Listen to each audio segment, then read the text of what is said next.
Buongiorno e buon mercoledì, ben ritrovati, prima edizione e primo appuntamento con l'informazione di Antenna 3. Anche oggi avremo un'ampia pagina di cronaca di cui raccontarvi e poi torneremo sul tema del caro benzina, caro carburante. Sapete che il governo ieri in un acceso Consiglio dei Ministri ha messo nero su bianco una bozza di decreto che in qualche modo dovrebbe fermare quella che potrebbe essere la speculazione sui prezzi della benzina, senza però mettere mano alle tanto discusse accise. E poi parleremo anche di banche, di sportelli bancari sempre meno, quelli presenti sul nostro territorio, e parleremo poi anche di economia con la fotografia della situazione per quanto riguarda soprattutto la provincia di Padova. Insomma, tanti argomenti sul piatto, ma come detto apriamo con la cronaca, perché un giovane straniero ieri si è buttato nelle acque del fiume Brenta per sfuggire ai controlli della polizia. Da quel momento erano iniziate le ricerche e questa mattina è stato trovato il corpo. È scomparso nelle acque fredde del fiume, non è più emerso. È stato ritrovato in tarda mattinata il corpo dello straniero che per fuggire ieri pomeriggio ad un controllo della polizia si è gettato nel fiume Brenta in via Querini a Padova. Il ragazzo insieme ad altre 3 persone stava camminando lungo la strada che corre parallela al fiume. Alla vista della volante 2 di loro sono scappati mentre gli altri 2 sono stati bloccati. Mentre i poliziotti stavano controllando i fermati, uno di loro si è divincolato aggredendo e ferendo la gente. Poi si è sfilato il giaccone ed è corso verso il fiume e si è tuffato mentre i poliziotti lo inseguivano. La seconda persona, che era sotto controllo, ne ha approfittato così per scappare. Immediatamente sono scattate le ricerche con l'intera zona sorvegliata. Sul posto la squadra sommozzatori dei vigili del fuoco e quelli del reparto volo per le ricerche dall'alto. Questa mattina l'avvistamento e il recupero del corpo. E tra qualche minuto ci collegheremo con Padova, con la nostra Valentina Visentin, per tutti gli aggiornamenti su questa tragica vicenda. Adesso ci spostiamo con la cronaca in provincia di Treviso per un incendio nella notte a Valdobbiadene. Le fiamme hanno interessato un ristorante, una persona è rimasta lievemente intossicata. Le fiamme sono divampate nella notte intorno alle 2 nel ristorante Tre Noghere in via Crede a Valdobbiadene. L'incendio ha interessato l'atrio esterno del ristorante, lo spiovente in legno del tetto propagandosi anche all'interno e provocando danni da fumo all'intero stabile. Una persona è rimasta intossicata. Immediato l'allarme. Sul posto sono accorse le squadre da Montebelluna a Treviso e di volontari di Asolo con 2 autopompe, 3 autobotti, l'autoscala e 17 operatori coadiuvati dal capo servizio. I vigili del fuoco sono riusciti prontamente a spegnere il rogo poco prima dell'alba, evitando un incendio generalizzato. Le cause sono al vaglio dei tecnici dei vigili del fuoco dell'ufficio di polizia giudiziaria del comando di Treviso, che al momento stanno effettuando un sopralluogo nella struttura. Non si esclude il dolo, ingenti danni. E sempre nella notte, ma questa volta a Campolongo Maggiore, in provincia di Venezia, un altro incendio, un vasto incendio, ha colpito un deposito agricolo. I danni sono ingenti, ma fortunatamente non si registrano feriti. Un grosso incendio divampato stanotte ha semidistrutto un capannone agricolo di circa 300 metri quadri in via Levico a Campolongo Maggiore, provocando danni a tutte le attrezzature messe a deposito. Nessuna persona è rimasta ferita.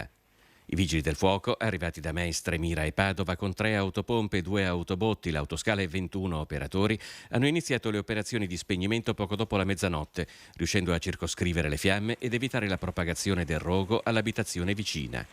Il tetto ventilato è stato sezionato e per metà parte salvato. Sono ora in corso le operazioni di bonifica.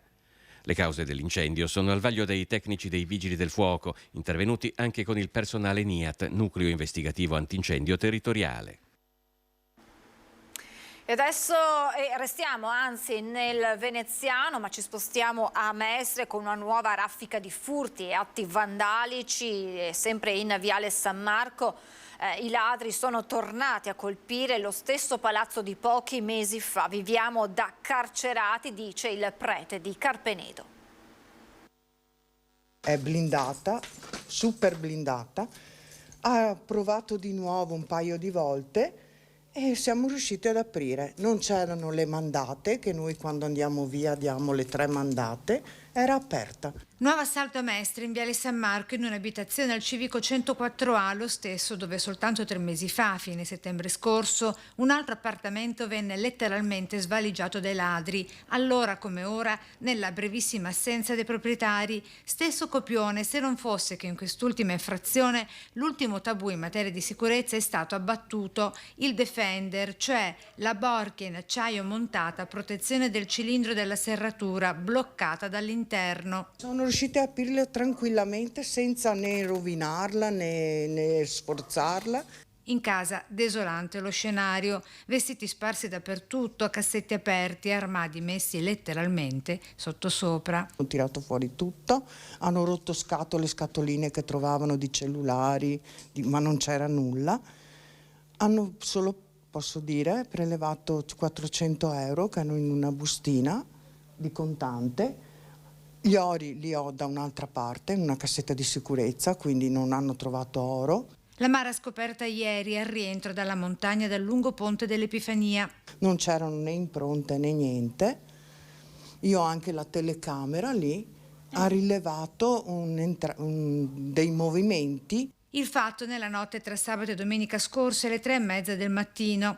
E sempre a Mestre ieri alla chiesa di Santi Gervasio e Protasio un nuovo tentato assalto alla cassetta delle elemosine, trovata però vuota dai ladri su scelta del parroco Don Gianni Antoniazzi, che stanco dei furti a raffica, l'ultimo il 1° gennaio, a soli 2 giorni dal precedente raid, dice: viviamo da carcerati. Così succede che viviamo noi in qualche modo da carcerati, perché in effetti, secondo la legge italiana, in questo momento non ci sembra di essere tutelati dalle persone che sono poco educate. A rincarare la dose anche l'ultimo atto vandalico, sempre al quartiere Retusa, laterale di Viale San Marco, con la rottura del leone di San Marco in marmo del peso di oltre 100 kg. A denunciarlo proprio l'artigiano, che soltanto ieri aveva subito la spaccata con tombino alla pasticceria della figlia in via Bissuola. Il leone rubato è riapparso così, in frantumi. A Capodanno non rubano le sue case, diciamo, degli anziani, ma gente che lavora, che sacrifica una vita per farsi qualcosa, tu entri e tu desfi una vita. Insomma, Mestre, sale la preoccupazione, sale in qualche modo anche la rabbia per una situazione che va assolutamente risolta. Questo è quello che chiedono i cittadini, ma anche le associazioni, che sarebbero pronte ad una mobilitazione per chiedere maggiore sicurezza. Lo chiediamo ad Anna Maria Parisi, che si trova proprio in collegamento dalla zona calda della città. Buongiorno Anna Maria. Buongiorno Francesca, le associazioni, dicevi bene, non sarebbero, sono pronte a mobilitarsi con non uno ma ben 2 cortei, così soltanto per l'intanto, 2 cortei per la sicurezza. Di questo si discuterà questa sera alle 18 all'associazione presso l'associazione Viva Piraghetto, in via Piraghetto 57, in via Piave 57, qui a Mestre, dove ci sarà una sorta di rete di associazioni cittadine. Al momento se ne contano più di 20 che interverranno e prenderanno parte per mettere a punto tutta una serie di richieste da inoltrare rispettivamente all'amministrazione comunale, al questore e naturalmente alla prefettura. Si discuterà di questo ed altro ancora, e volevo dirvi, ad integrazione di quanto visto nel servizio appena andato in onda, che ieri abbiamo dato conto anche di un altro fatto più che raccapricciante, e cioè un avvocato mestrino, Matteo D'Angelo, tra l'altro molto attivo anche nella vita sociale e cittadina, che si è trovato la macchina impallinata. Qualcuno ha pensato bene di sparare con un pallino, adesso la balistica giudicherà di che natura, sulla propria auto, ed è proprio qui accanto a me, lo ringrazio, l'avvocato. Buongiorno. Grazie, buongiorno. Dunque, adesso non soltanto ladri col tombino, non soltanto effrazioni in casa, abbiamo visto anche l'ultimo baluardo in materia di sicurezza privata, cioè il Defender è stato infranto, perché adesso i ladri entrano senza nemmeno rompere la serratura, non rompono neanche il Defender, non so con quale attrezzo sono evoluti, evidentemente. riescono ad entrare e a mantenere anche intatta la serratura. A lei è successo un fatto molto più, insomma, molto grave. Inquietante, diciamo. Io ora non so quale sia l'origine di questo fatto. Fatto sta che comunque trovarsi la mattina con un buco di un pallino, io inizialmente avevo pensato a un buco di un trapano, poi sentendo qualche esperto e poi quando anche ho sporto querela ai carabinieri qui di Mestre mi hanno confermato che dalla conformazione del foro si tratta di un piombino.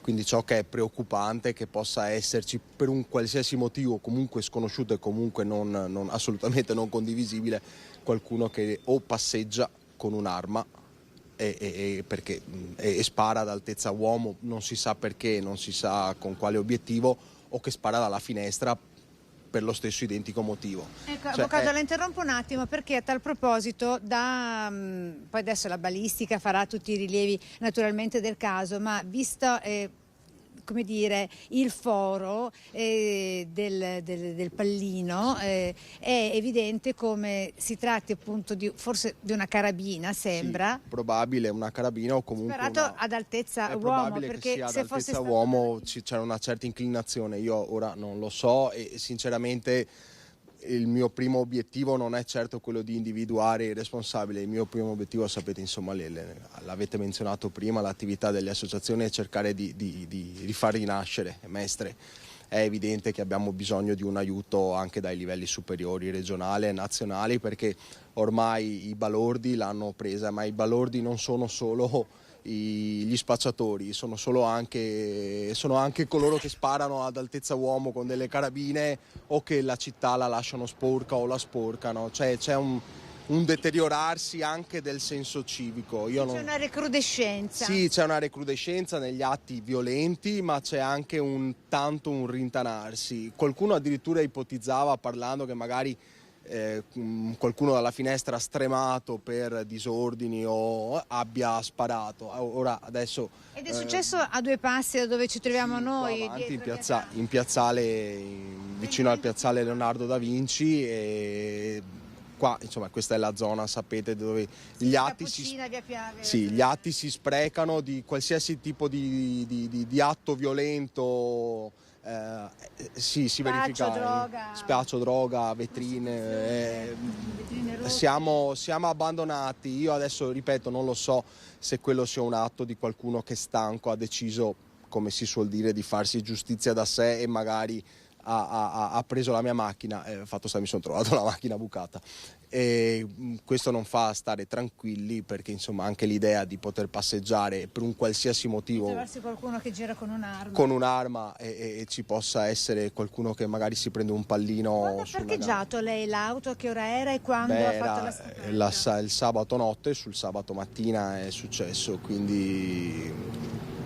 Avvocato, intanto io la ringrazio perché immagino che debba essere molto difficile parlarne, anche perché non è stato il primo episodio che la riguarda. Non è stato il primo episodio, diciamo che gli altri episodi in passato erano più legati effettivamente a tossicodipendenza, macchine. C'è stato un periodo in cui sono state decine e decine le auto i cui finestrini sono stati rotti per cercare anche piccole cose, e quindi quelli erano fenomeni direttamente legati alla tossicodipendenza, che tentavano di recuperare qualcosa. Questo invece o è una bravata pericolosissima, e voglio pensare che sia così, o è altro. Non è mia competenza stabilirlo, la mia competenza è solo quella di cercare di adoperarmi affinché questa città sia migliore. Francesca, hai domande? Perché mi sembrava di aver capito che volessi intervenire da studio. No, Anna, io credo che abbia descritto anche con l'emozione nella voce quanto successo, al di là di chi sia stato, eccetera. È un gesto, è un atto inquietante, come diceva giustamente l'avvocato, ci sono le spaccate, ci sono i furti, ma ci sono anche questo, rende l'idea di quella che è la situazione, per cui tu ci dicevi di queste manifestazioni che vogliono andare al di là di quello che è l'atto del furto. Sì, queste manifestazioni di cui ancora non si sa la data esatta, certa, se ne discuterà e si prenderanno accordi questa sera a partire dalle 18, si terranno prima di Carnevale, quindi prima del 4-5. Presumibilmente si tenta di questo, adesso dobbiamo vedere con le organizzazioni e anche con le autorizzazioni necessarie.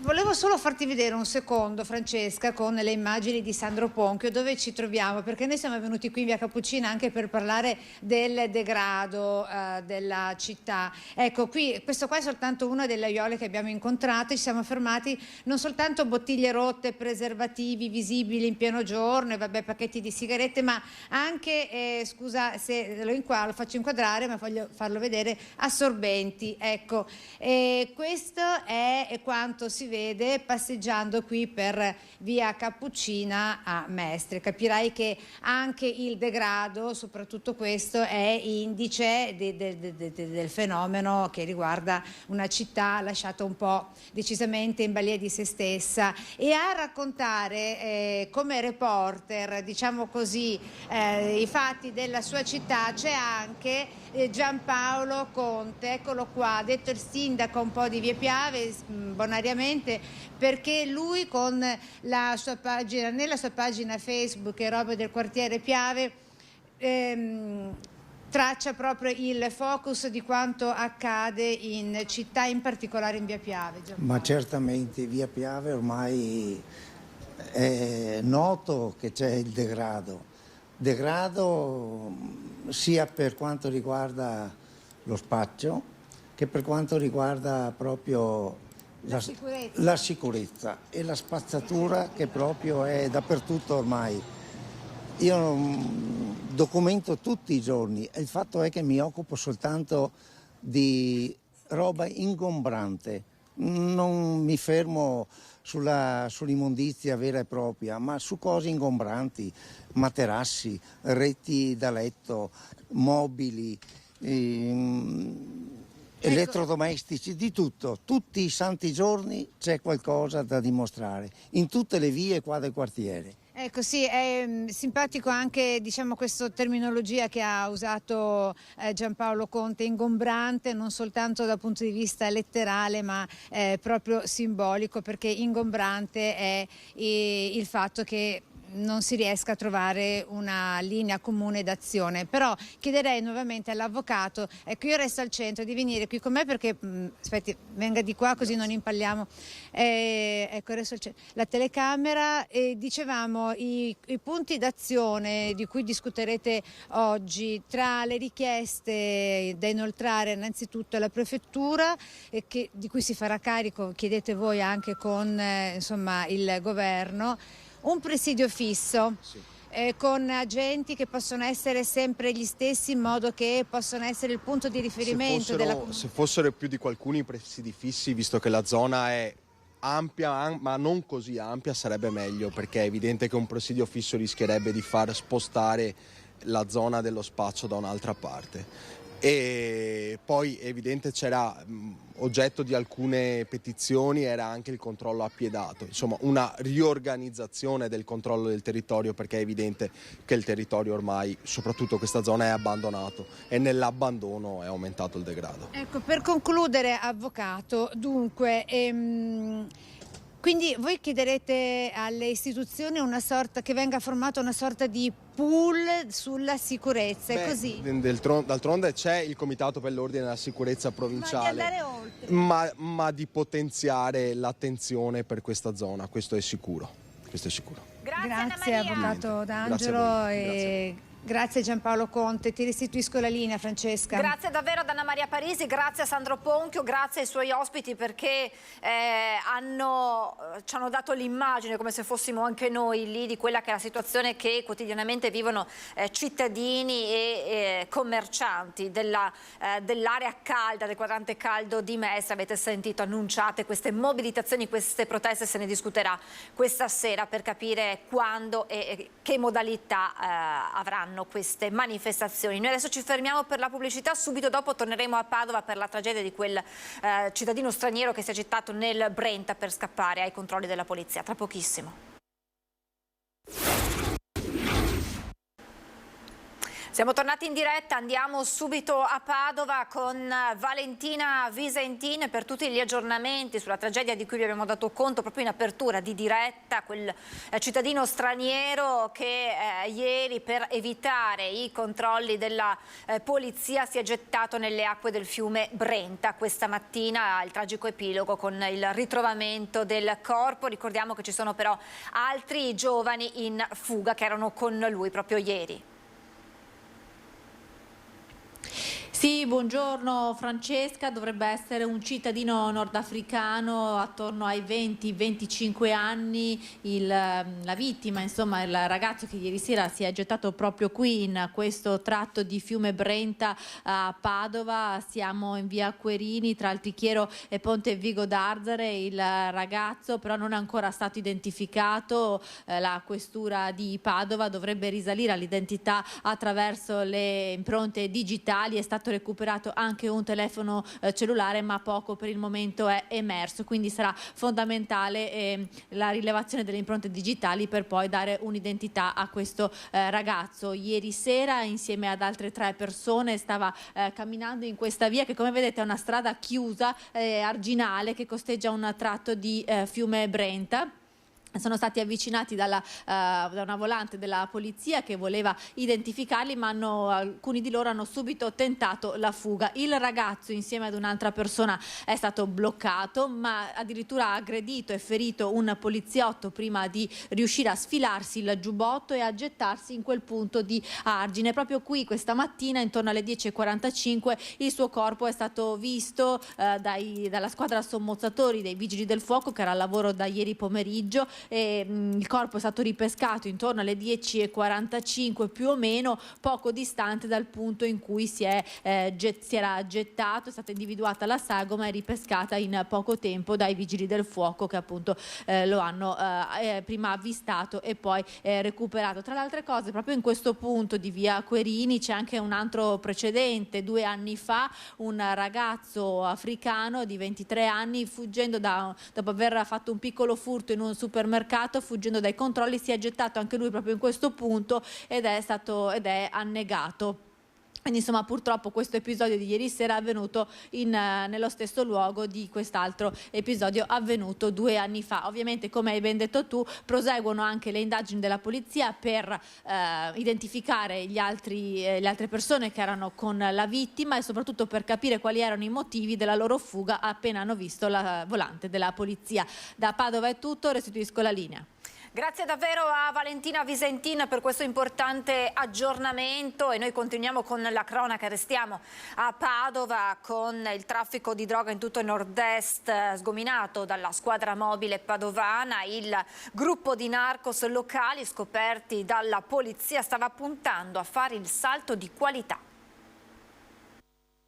Volevano fare le cose in grande puntando anche al mercato di Ibiza. Pensavano di espandersi oltre confine. La banda di trafficanti di droga sgominata dalla squadra mobile di Padova che insieme ai colleghi di Udine, Trieste, Gorizia, Rimini e Milano hanno eseguito ieri 18 misure cautelari. Un sodalizio criminale che univa Padova a Udine rifornendo di cocaina, hashish e marijuana tutto il nord-est grazie ad una fitta rete di collaboratori. Nel novembre del 2021 l'intercettazione telefonica che ha fatto capire ai poliziotti che il gruppo stava tentando di fare il salto di qualità. Facciamo un bel botto. A parlare sono un 42enne di Fiesso d'Artico, titolare di una ditta di Limena, e il suo socio albanese residente a Rubano, riferendosi alla possibilità di acquistare 100 kg di cocaina dal Centro America.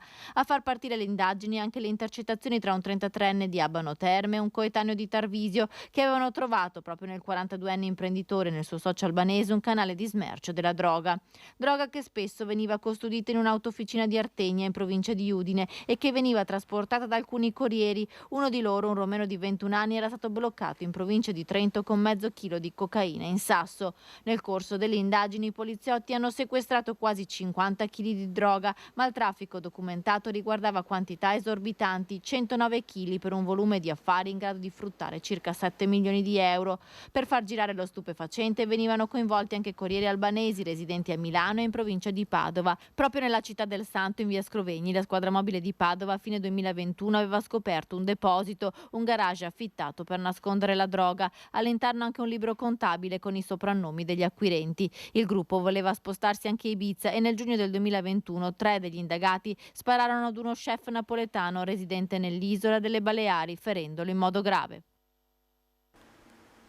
Restiamo in centro a Padova, andiamo in Corso del Popolo. Ieri notte, durante la chiusura di un ristorante cinese, un rapinatore ha tentato di impadronirsi dell'incasso del registratore di cassa del locale, prendendo a pugni in pieno volto il figlio del proprietario. Questi però è riuscito a bloccare il malvivente e a chiamare i carabinieri. Il rapinatore, si tratta di un 31enne di Mestrino, è stato arrestato in flagranza di reato per tentata rapina.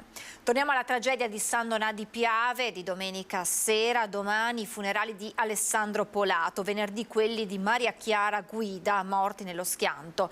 Intanto dai familiari e dal fidanzato della ragazza arriva un doppio appello.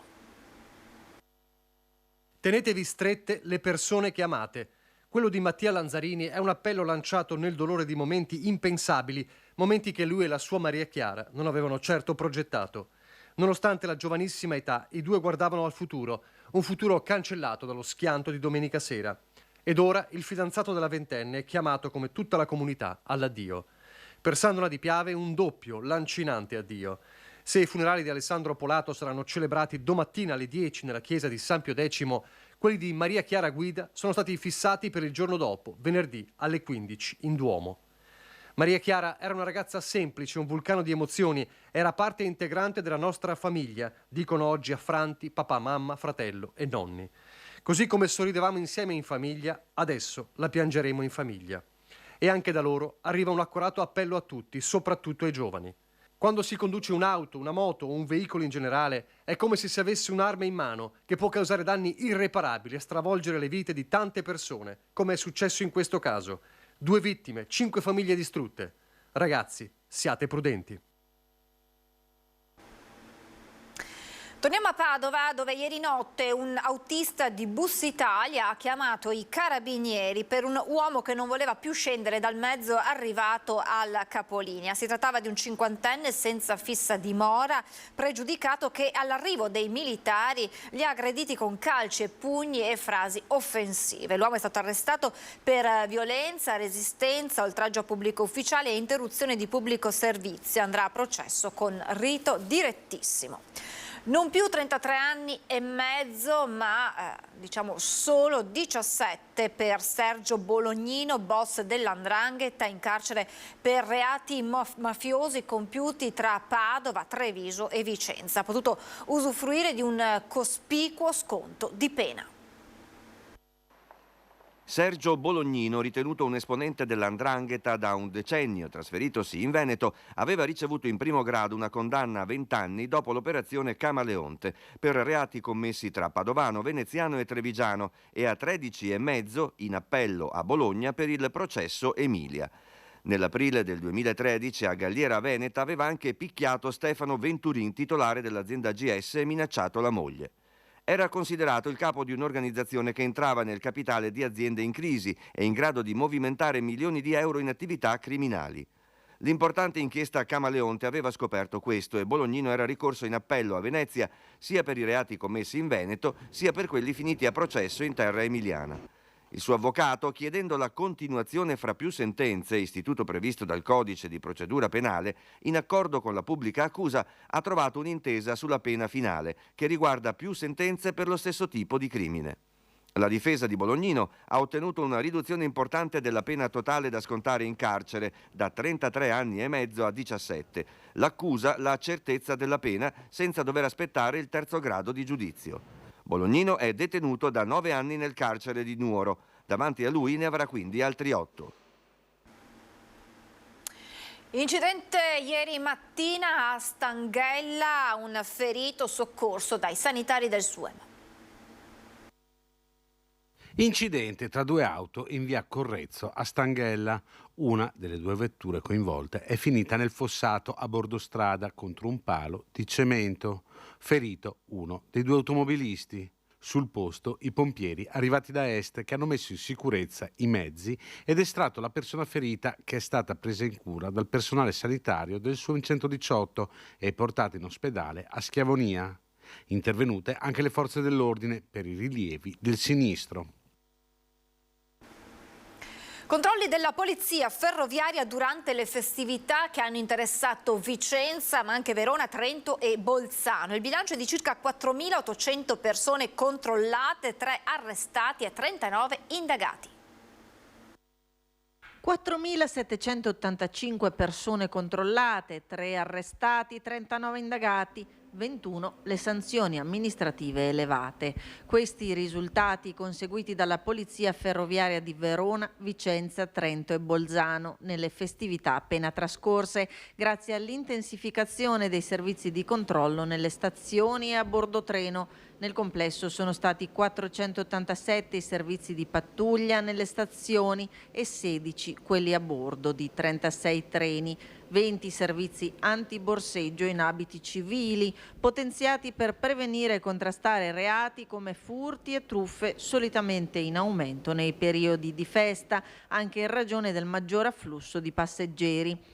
L'attività di prevenzione è stata incentivata con 2 giornate straordinarie di controllo del territorio organizzate dal Servizio Polizia Ferroviaria in ambito nazionale, stazioni sicure finalizzata al contrasto delle attività illecite maggiormente ricorrenti in ambito ferroviario e Rail Safe Day organizzata per prevenire comportamenti impropri o anomali spesso causa di investimenti.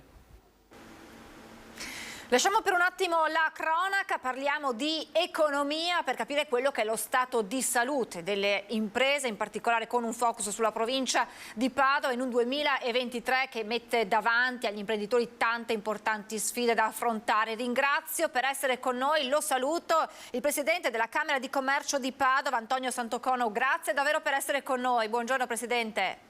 Buongiorno, grazie a voi per l'invito. Sappiamo Grazie. che sta partecipando all'Assemblea regionale della CGIL, quindi doppiamente grazie per averci dedicato questo tempo. Presidente, Grazie. cerchiamo di capire, io ho parlato di stato di salute, perché insomma siamo di fronte ad una tempesta perfetta. Prima la pandemia, poi c'era stato una ripresa importante alla fine del 2021 con insomma, segnali positivi, incoraggianti per le nostre imprese che avevano rialzato la testa, si hanno rimboccate le maniche come sanno fare gli imprenditori veneti, e poi si è abbattuta la crisi internazionale con la guerra in Ucraina e tutte le conseguenze, l'impatto economico con la crisi energetica su tutte. Ma guardi, io per quanto riguarda lo stato di salute devo dire che al momento, per quanto riguarda le imprese del territorio padovano, ma questo credo che sia analogamente valga per tutta la nostra regione, i dati non sono particolarmente preoccupanti. Quelle che sono preoccupanti sono le incertezze, come ha detto lei in questo momento, da una parte la crisi pandemica, poi subito dopo quella energetica, poi quella della carenza delle materie prime, adesso quella geopolitica, sono ovviamente tutti elementi che hanno contribuito a generare una forte incertezza nel mondo delle imprese, e voi sapete che quando c'è incertezza la gente comincia a rallentare gli investimenti e ovviamente a ridurre i costi delle proprie aziende.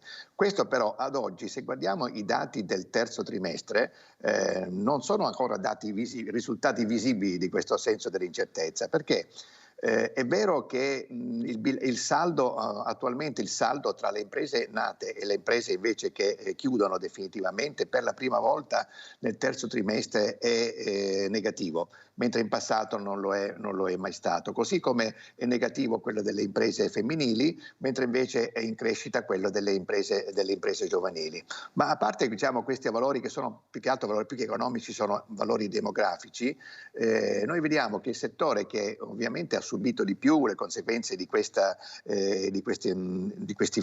fattori è stato quello del commercio e quello delle costruzioni, mentre invece il settore manifatturiero continua a crescere con dei valori assolutamente lusinghieri. L'export poi, per esempio, che è un altro degli elementi importanti per capire la bontà del nostro sistema delle imprese, è assolutamente significativo, perché soltanto nel terzo trimestre i valori dell'export solo della sola provincia di Padova superano i 3,2 miliardi di euro, quindi una cifra assolutamente buona e superiore ai valori sia pre-pandemici che anche quelli post-pandemici della quella breve ripresina che c'era stata. Tutto questo è ovviamente il risultato della grande capacità di resilienza delle nostre imprese, che nel momento di crisi hanno capito come diversificarsi e quindi da questo punto di vista hanno modificato a volte l'oggetto sociale, hanno modificato il proprio piano di business, però soprattutto si sono digitalizzate, sono entrate nell'ambito di quelle attività che hanno a che fare con la crescita diciamo, dei servizi e quindi da questo punto di vista diciamo che si sono preparate bene a questa ripresa. Ovviamente ci sono queste incertezze che abbiamo citato prima che generano un po' di preoccupazione, però dire che il modello nord-est, come ho sentito dire oggi, è un modello in crisi fra tutti i modelli economici delle 3 regioni più importanti d'Italia, che sono la Lombardia e l'Emilia-Romagna, io direi che non è assolutamente così. Presidente, lei diceva non si vedono ancora gli effetti dai dati di quelle che sono questo clima di incertezza. Sì.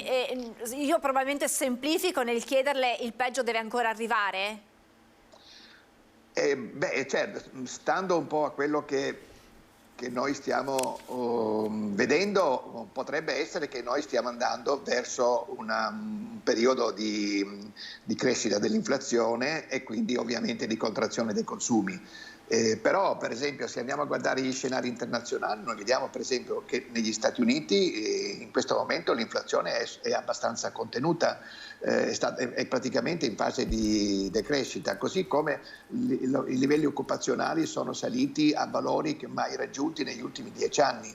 Quindi come spesso avviene in questo nostro mondo dell'economia, questi valori quando nascono in grandi realtà come gli Stati Uniti d'America poi in qualche modo si riflettono anche sull'Europa e quindi anche sul nostro territorio. È chiaro che non abbiamo la palla di vetro per poter dire effettivamente che cosa succederà, però stiamo molto attenti e siamo anche molto preparati, così anche le imprese in questo momento sono molto preparate a un'eventuale recessione legata appunto a questa crescita dell'inflazione. Vediamo nei prossimi mesi che cosa succederà. Questo clima di incertezza, lo abbiamo imparato già nei mesi scorsi in tanti livelli, porta naturalmente a frenare quelli che sono, come diceva lei, gli investimenti, quindi tutto quello che potrebbe essere una crescita della propria azienda anche in termini di transizione digitale, transizione ecologica, investimenti anche proprio sul fronte del risparmio energetico, per cui pensiamo all'installazione di impianti fotovoltaici eccetera, ma anche di nuove assunzioni. Certo, assolutamente sì, anche ripeto per esempio anche in questo caso noi non abbiamo in questo momento significative dati che ci dicano che le assunzioni stiano diminuendo, anzi nel trimestre scorso avevamo avuto dei risultati che erano superiori a quelli degli ultimi 4 anni di crescita diciamo dell'occupazione nel nostro territorio. È vero, come ha detto lei, che ovviamente è la prima che risente immediatamente delle crisi è l'occupazione, quindi così come cresce potrebbe anche decrescere anche velocemente, però al momento anche in questo caso consultandomi spesso con le associazioni di categoria e anche il mondo delle imprese, quelle soprattutto nel manifatturiero, che sono quelli che sono sempre il punto di trazione diciamo, dell'economia del nostro territorio, noi non ancora adesso, anzi se dobbiamo dire qualcosa sull'occupazione dobbiamo dire che riscontriamo una difficoltà da parte delle imprese di trovare risorse che abbiano requisiti sufficienti per poter essere poi assunte e avviate a un nuovo lavori. E questo era un aspetto che era già emerso ed è abbastanza significativo perché avevamo imprese che ci dicevano noi avremo anche commesse ma facciamo fatica perché non troviamo e quindi siamo costretti magari a chiedere straordinari ai nostri dipendenti, a chi già è inserito, perché si fatica a trovare personale specializzato e però poi si parla di disoccupazione. Ma questo controsenso da dove nasce, Presidente? Ma allora io non voglio entrare nel quello che in questo momento la politica ci porterebbe a dire, che è un po' il reddito di cittadinanza in qualche modo abbia interferito con queste cose. Poi se parliamo della nostra provincia, così come della nostra regione, quelle dove il reddito di cittadinanza è stato richiesto in modo meno rilevante in tutto quanto il nostro territorio. Il tema è che probabilmente con queste crisi di cui noi abbiamo parlato è cambiato anche quelle che sono le visioni dei giovani sul proprio futuro. Chi immaginava un futuro puntato fortemente sulle tecnologie, eccetera, magari ha pensato che questo può essere spostato nel tempo, quindi magari dedicarsi a della nuova formazione, dedicarsi ad una crescita anche all'attenzione ad altri valori, come sono appunto quelli dell'ambiente, quelli della tutela del territorio, eccetera. Per cui assistiamo a delle difficoltà, come per esempio nella sola provincia di Padova c'è una richiesta di oltre 3.000 tecnici laureati nel settore dell'information technology, ma non se ne riesce a trovare uno. La facoltà di ingegneria informatica dell'Università di Padova da sola non è in grado di farlo, perché già dal quarto anno le risorse che studiano nel settore sono già tutte prenotate da imprese ovviamente interessate al loro curriculum, per cui la difficoltà secondo me è quella di far crescere la formazione nei confronti di queste persone e ovviamente dargli modelli di sviluppo e anche di sviluppo anche di tipo personale, familiare e della qualità della vita che forse ancora il mondo delle imprese non è ancora in grado di assicurare. In questo quadro si aggiunge, ce ne siamo accorti, ce ne accorgiamo tutti andando a fare benzina, il caro carburante, ed è proprio notizia di ieri di un documento congiunto rivolto al governo che porta alla firma delle unioni regionali delle Camere di Commercio di Emilia Romagna, Lombardia, Piemonte e Veneto per superare l'emergenza energetica nell'area del paese, insomma in questo triangolo fondamentale per tutto il paese, e chiedono il consolidamento del taglio di alcune accise, che è un tema però che non sembra essere introdotto nel decreto ieri in discussione in Consiglio dei Ministri, un superammortamento del 150% per l'efficientamento energetico, misure e strumenti di incentivazione appunto proprio alla transizione energetica, perché anche il caro benzina pesa in tutte le realtà, dalle più piccole alle più grandi.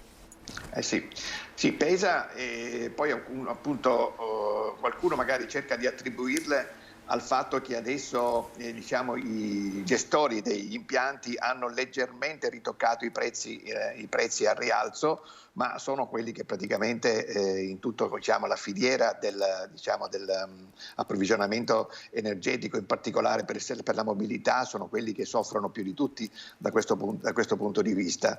È chiaro che ci vorrebbero dei provvedimenti molto più rilevanti rispetto a quelli che finora vengono messi in campo, per far sì che anche il problema energetico sia in qualche modo tamponato, sempre in attesa che poi le altre iniziative messe in campo a livello europeo ci consentano ovviamente di riprendere con maggiori certezze. Presidente, l'ultimissima domanda incentrata sulla realtà della fiera di Padova. Lei non fa più parte del CDA di Padova Hall, però insomma ha seguito, e come Camera di Commercio ci tenete molto a questa realtà fondamentale per tutta la città, la provincia, ma non solo, perché il centro fieristico di Padova è molto importante, appunto la nascita del nuovo centro congressi. Che effetti, che benefici può portare alla città? Beh, guardi, la ringrazio per questa domanda, perché è un tema che mi sta particolarmente a cuore, anche perché sono stato nel Consiglio di amministrazione della fiera negli ultimi 3 anni e ho partecipato a questo processo. Lì c'è un tema di fondo, che è questo. Noi stiamo pensando, noi, quando intendo la Camera di Commercio, intendo anche l'amministrazione comunale, la provincia, ma anche il mondo delle associazioni di categoria, abbiamo pensato a un modello che veda Padova anche la città dell'innovazione. Padova non è solo la città del sapere, la città anche della cultura, ma deve essere anche la città dell'innovazione, perché ha una grandissima università e perché ha anche 110.000 imprese che in qualche modo intraprendono nel territorio. Per cui si è pensato di far diventare la fiera il luogo attraverso il quale questa innovazione si nasce e si consolida. Infatti al suo interno lei ha citato il centro congressi, che cambia il modello di eventi fieristici, perché da ora in poi gli eventi fieristici saranno strettamente correlati agli elementi congressuali. Quindi immaginiamo un congresso sull'intelligenza artificiale, subito dopo nei capannoni vicini al centro congressi si faranno delle demo da parte di aziende che operano nel settore di intelligenza artificiale e così via. Ma dentro il centro congressi c'è il competence center delle 7 università del nord-est e di tutto anche il sistema associativo delle imprese padovane. Dentro il centro congressi sta nascendo la facoltà di ingegneria della nuova facoltà di ingegneria dell'Università di Padova, e a 300 metri di distanza c'è anche il villaggio dell'innovazione realizzato insieme con il Credit Agricole, per cui praticamente partendo dalla stazione e andando verso la Stanga si sta creando una vera e propria filiera dove le imprese nascono, vengono in qualche modo incubate in questi incubatori e subito dopo vengono avviate attraverso questi acceleratori che sono quelli delle village dell'innovazione. Quindi questo è un processo che ovviamente sta trasformando questa parte della città che stava andando verso una certa forma di degrado, invece quello che potrebbe essere il nucleo pulsante del mondo dell'intraprendere da parte della nostra terra e della nostra città. È un modo proprio per rivitalizzare e valorizzare anche quell'area della città che è un punto importantissimo, e quindi insomma portando l'attività fieristica si dà anche una nuova identità a quella zona.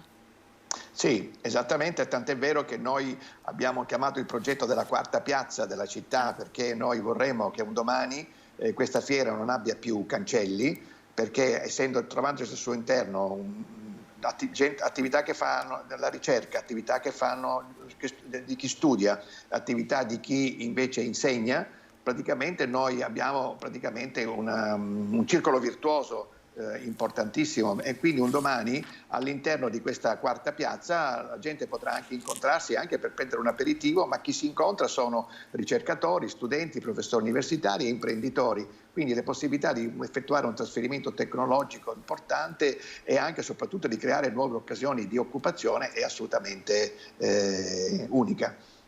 Presidente, io la ringrazio davvero tantissimo, la lasciamo di nuovo al congresso della CGIL al quale l'abbiamo strappata, grazie davvero per il suo intervento, abbiamo fatto un'analisi molto molto importante e spero di averla nuovamente mia ospite in futuro. Grazie al Presidente della Camera di Commercio di Padova, Antonio Santocono, grazie davvero e buon lavoro. Grazie a voi per la vostra attenzione. Grazie, buon lavoro. Grazie Presidente, buon lavoro e buona giornata. E questo dunque insomma una fotografia della situazione economica, dati insomma confortanti, anche se probabilmente dovremo attendere per vedere i prossimi mesi per vedere quelli che sono davvero gli effetti poi che la crisi energetica porterà nell'attività delle aziende, strettamente legata poi all'andamento dell'inflazione. E adesso torniamo invece alla cronaca e torniamo a parlare della morte del campione di ciclismo Davide Rebellin. A 40 giorni dall'incidente il camionista tedesco alla guida del tir che ha investito a Lonigo Rebellin sarebbe ancora a piede libero. Resta a piede libero l'investitore di Davide Rebellin, il camionista tedesco indagato per aver travolto e ucciso il campione di ciclismo 51enne originario di Lonigo il 30 novembre mentre si stava allenando in bici.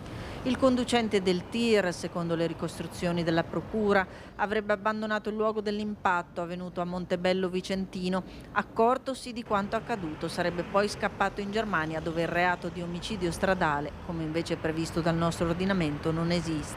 Intanto si attende che venga fissata la data in cui si svolgerà la superperizia per ricostruire l'esatta dinamica del sinistro. Diamo uno sguardo veloce ai siti dei quotidiani nazionali, guardiamo il Corriere della Sera, ci sono naturalmente aggiornamenti per quanto riguarda la guerra in Ucraina, finiti i test di Poseidon, lo sapete insomma questo imponente sottomarino chiamato il sottomarino nucleare dell'Armageddon, il supersiluro che può distruggere Londra. E poi ci sono appunto diversi articoli per quanto riguarda il caro benzina, la Meloni che dice tuteliamo i benzinai onesti, prima o poi toglieremo le accise, ora fatti i conti con la realtà, ed è un messaggio anche ai componenti della sua maggioranza che proprio sulle accise erano intervenuti e ai quali ha in qualche modo che ha ripreso proprio la stessa Meloni su annunci di accise tagliate, ma nel piani del governo, da quanto si capisce dalla bozza di decreto, non si dovrebbero toccare in questo momento. Questo insomma quanto leggiamo dal sito del Corriere della Sera. Sapete che c'è stato anche un attacco alla stazione Gare du Nord a Parigi questa mattina intorno alle 6:30, ci sono dei feriti, eccolo qui, lo troviamo sul sito di Repubblica, 6 persone ferite a coltellate, aggressore neutralizzato, sembra essere esclusa al momento la matrice terroristica. Naturalmente bisognerà capire i moventi che hanno portato a questa aggressione quando la stazione era particolarmente frequentata dai pendolari. Torniamo alla cronaca di casa nostra con un falso dipinto del Tiepolo sequestrato dalla Guardia di Finanza di Venezia, indagati 2 trevigiani. Sequestrato l'Apollo con lo scudo, un falso dipinto attribuito al Tiepolo. Sul mercato da almeno 3 anni era stato più volte venduto e ricomprato, ma era appunto un falso e riprodotto nel 1950, così dalle analisi al carbonio effettuate. La Guardia di Finanza di Venezia ha dato esecuzione su ordine della Procura di Treviso al sequestro del falso dipinto e che vede ora 2 persone indagate, entrambe residenti a Treviso, ovvero il presunto autore del falso e colui che lo avrebbe posto in vendita. L'elemento peculiare che ha insospettito i finanzieri è stata la presenza di più accrediti di autenticità rilasciati sotto forma di relazioni peritali da esperti d'arte defunti, certificazioni che spesso sono utilizzate da falsari trafficanti d'arte per autenticare dipinti di pregio o comunque per nasconderne la dubbia provenienza.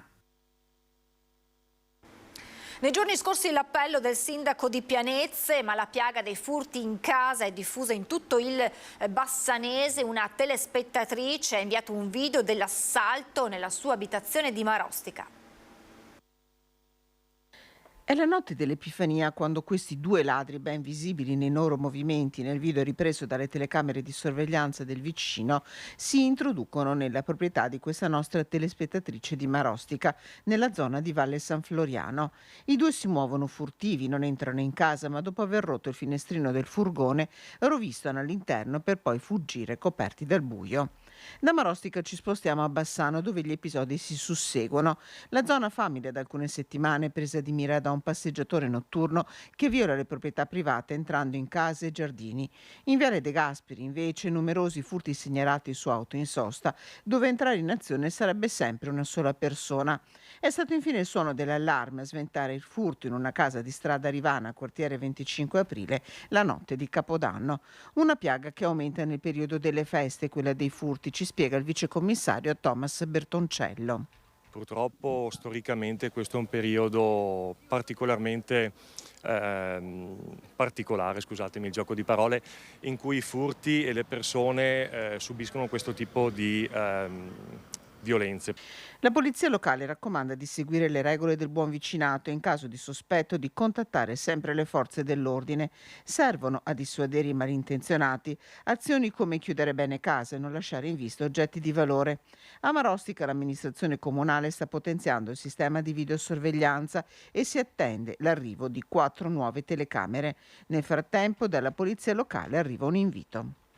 Prima di scriverlo sui social, perché molte volte scriverlo sui social prestiamo il fianco agli stessi ladri o delinquenti. Quindi venite da noi, denunciate e ascoltate i consigli. Terza spaccata in pochi mesi all'impianto sportivo di Sant'Alvise a Venezia. A dicembre il Movimento 5 Stelle aveva portato la questione in Consiglio Comunale chiedendo che fosse rafforzata la sicurezza della struttura che è comunale.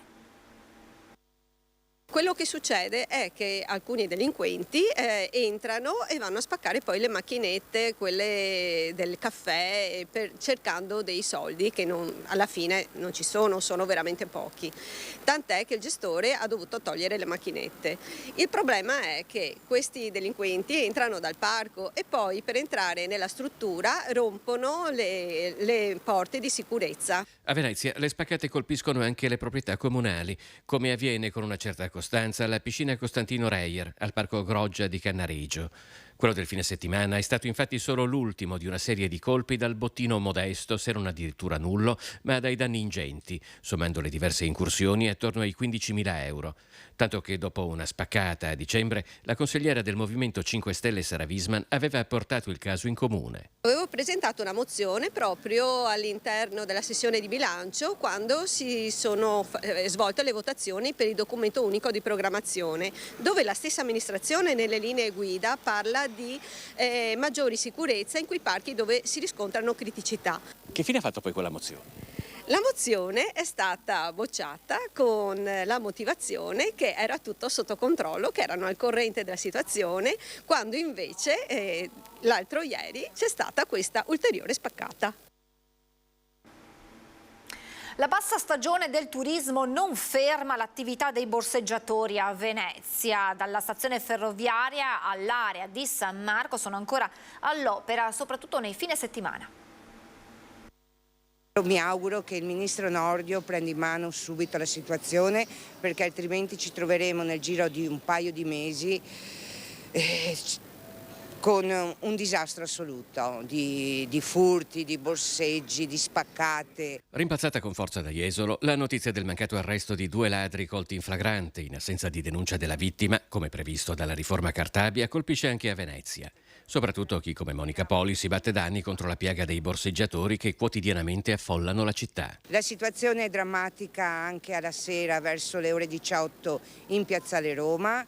C'è una banda di uomini molto tosta, però non c'è nessuno, non c'è presidio. Non c'è presidio. Oltre che consigliere della municipalità di Venezia Murane Burano, Monica Poli è attiva con l'associazione Cittadini Non Distratti, un gruppo di volontari che monitorano quotidianamente la città e hanno schedato decine e decine di borseggiatori e borseggiatrici che non mollano anche in periodi in cui il flusso turistico si attenua. Stazione completamente scoperta. Non ci sono forze dell'ordine. Io ho constatato di persona verso le 16 che all'incirca 10 borseggiatrici giravano indisturbate borseggiando turisti e residenti.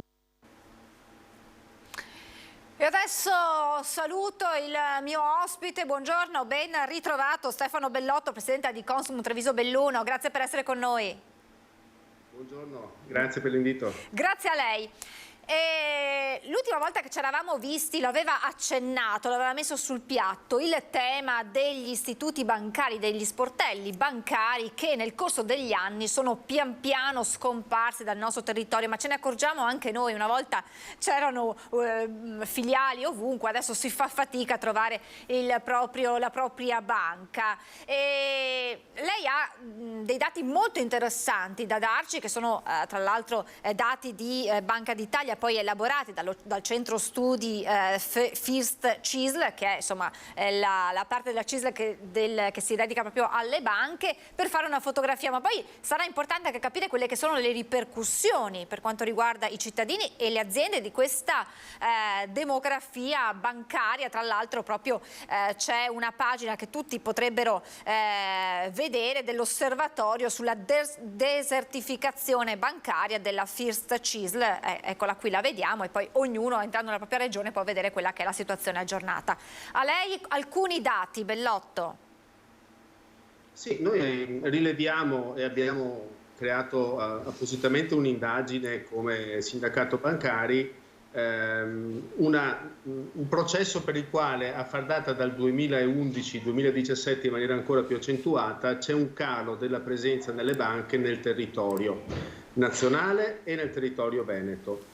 Dal 2011 al 2021 il calo a livello nazionale è del 35,5% in termini di sportelli, mentre per quanto riguarda il Veneto è del 39,5%. C'è la possibilità, quello che noi lamentiamo in particolare sono due cose: il fatto che non vengano dati in particolare ai pensionati, quali erano abituati ad un certo modo di gestire la loro relazione con la banca, un servizio, e anche per quanto riguarda le altre fasce di clientela, imprese piuttosto che altro, la cosa si presenta grave perché la relazione umana è comunque molto importante. Le banche tendono, per questioni di costo, ad esternalizzare o nella rete quelle che sono le loro attività, ma questo non sempre viene incontro alle esigenze del cliente. Le banche hanno puntato molto sulla comodità dell'accesso H24 via internet, però a questo non si affianca una sicurezza, tant'è vero che noi rivediamo ad esempio effetti di phishing bancario, cioè il fatto che la gente si introduca nelle identità bancarie delle persone. Ecco, noi riteniamo che la banca, se ha una funzione sociale, deve avere anche un presidio territoriale, perché le due cose vanno assieme. In Veneto in particolare, il Veneto è stata la terra dello sviluppo dalla parte agricoltura alla parte industria, alla parte servizi. Negli anni 80-90 c'era la presenza di un forte cuore finanziario in Veneto, cosa che purtroppo è stata perduta, nel senso che si è decentrato verso la Lombardia piuttosto che verso il Piemonte. Ecco, noi lamentiamo questo per quanto riguarda il Veneto, e più in generale per l'Italia lamentiamo il fatto appunto che c'è una perdita di presidio del territorio, che invece è molto importante che ci sia. Lei ha parlato di due soggetti, gli anziani da un lato, che sicuramente faticano poi ad avere quegli servizi che trovavano allo sportello faccia a faccia con chi era dall'altra parte, e che immaginiamo abbiano difficoltà a portarsi sulla rete, sull'home banking, per tutte quelle che sono le attività, ma dall'altra ci sono poi le imprese. Questo come si traduce per le imprese, la mancanza semplicemente anche di contrattare alcuni aspetti di quello che è il rapporto bancario tra l'impresa e la banca stessa? Allora, noi dobbiamo considerare due cose. L'universo bancario si divide in grandi banche a livello nazionale e BCC, o dette banche del territorio. Sì. Anche qui c'è una perdita nel presidio, però la convinzione è che presso la BCC tu possa trovare una maggiore vicinanza, cioè conosco il direttore della filiale, per cui riesco ad avere un rapporto più diretto, mentre con la banca a livello nazionale la cosa potrebbe sembrare più difficile. Bisogna dire una cosa, che tante volte le banche a livello nazionale sono in grado di offrire servizi più importanti, soprattutto per l'internazionalizzazione delle imprese, che risultano utili. Però il problema, ripeto, è avere a che fare non solo con delle normative, che quello lo capiamo tutti, ma anche e soprattutto con delle persone che sono in grado di interfacciarsi con te, perché se noi riduciamo tutto il processo e la relazione bancaria all'applicazione di norme e non invece alla comprensione di quelli che sono i progetti industriali delle imprese piuttosto che le necessità delle famiglie, rischiamo di perdere quella che è l'anima sociale delle banche. L'anima sociale delle banche, noi non dobbiamo dimenticare che la persona dà i suoi soldi, la banca non restituisce prestiti di soldi propri, ma soldi che le sono stati conferiti. Pertanto non è possibile concepire una banca che non abbia un risvolto sul sociale e sull'economia del territorio. E questo in particolare lo notiamo, e secondo me bisogna fare un ragionamento molto aperto su Treviso e su Belluno, perché questa è una necessità. Noi abbiamo avuto due esperienze, purtroppo, che non si sono rivelate positive negli ultimi anni, anche per colpe della BCE, perché ha avuto modo di trattare in maniera diversa banche, ad esempio tedesche, rispetto alle nostre. Però noi non possiamo fare a meno di questo, non possiamo non avere un territorio servito da una identità bancaria che conosce il territorio. Questo è molto importante per Treviso e Belluno, perché l'abbiamo perso purtroppo. Ma questo processo è legato ad una questione di risparmiare, di investire in un altro modo, cioè come dobbiamo leggerlo, il perché, anche per capire a che cosa arriveremo nei prossimi mesi, nei prossimi anni? Certo, la motivazione del processo è nella scelta strategica delle banche di ridurre il costo, e noi abbiamo avuto abbiamo anche dei dati sul numero di dipendenti che sono calati dal 2011 al 2021. Comincia nel 99, con la tornata contrattuale del 99, la necessità per le banche di ridurre i costi del personale, anzi di ridurre il rapporto del costo del personale rispetto agli utili. Questa cosa è stata ampiamente raggiunta, ok? Ora a fianco di questo si è attaccata la possibilità di spostare sull'informatica ciò che è relazione, che non si può fare perché sono due cose diverse, e questo ci fa perdere. Questa è la ragione tecnica per la quale ci sono meno sportelli. Dopodiché non dimentichiamo una cosa, la pandemia non ha diminuito i depositi, abbiamo anche dei dati su questo perché i depositi sono cresciuti anzi durante la pandemia, però noi abbiamo moltissimo capitale fermo, in particolare a Treviso e Belluno, rispetto anche alla media nazionale, molto elevata la cosa.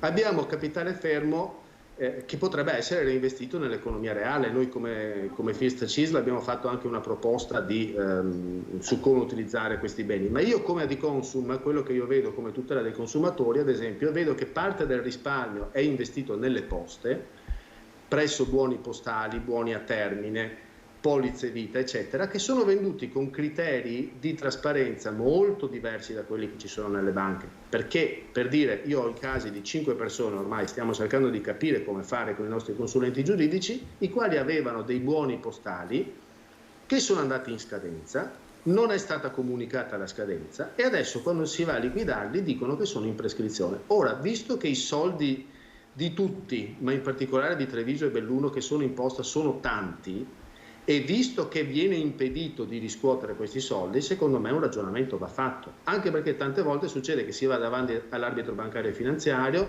viene riconosciuto il fatto che la persona ha diritto ai suoi soldi, ma tante volte Poste non paga. Allora io dico, riteniamo necessario che gli operatori postali siano messi in grado di tutelare al meglio gli interessi dei risparmiatori che servono, ok? Perché è semplicissimo, basta fare in modo che all'operatore postale avvenga un'evidenza, un pop-up, un messaggio per il quale attenzione che la persona che hai davanti a te ha un buono in scadenza, tante volte appaiono per consegnare carte di credito piuttosto che altro, avvenga anche per questo. Io penso sia necessario un ragionamento di tutela del consumatore, e questo come Adiconsum, e allo stesso tempo di alleanza con i sindacati dei bancari per fare in modo che su Treviso Belluno e sul Veneto ci sia un ragionamento intorno al fatto di ricreare un sistema bancario diffuso e che tuteli i clienti. Secondo lei è possibile tornare indietro o comunque insomma ritornare ad una situazione in cui lo sportello bancario non è solo in un PC, in un computer, in un tablet, ma è sul territorio? Io so che è necessario, non sono convinto che si possa ritornare alle formule che c'erano, sono convinto che la domanda ci sia e nel momento in cui c'è una domanda ci deve essere un'offerta di mercato. Intendo dire che la scelta di decentralizzare il rapporto non è stata una scelta concordata col consumatore, è stata una scelta che le banche hanno fatto. Da tutte le scelte si può anche ritornare indietro. Immaginiamo quale successo avrebbe una nuova banca che si proponesse di essere diffusa sul territorio e con tutta una serie di reti di sportelli, magari aperta con orari più lunghi. Sicuramente il fatto di avere una relazione con una persona verrebbe visto come un valore aggiunto rispetto al fatto di interfacciarsi unicamente con una piattaforma informatica. Tra l'altro lei ha fatto una considerazione anche molto interessante su quelli che sono le truffe che viaggiano in rete, perché se tutto viaggia in rete, cioè anche semplicemente un bonifico, qualsiasi operazione bancaria viaggia in rete, è molto più facile per i truffatori agganciare la vittima di turno.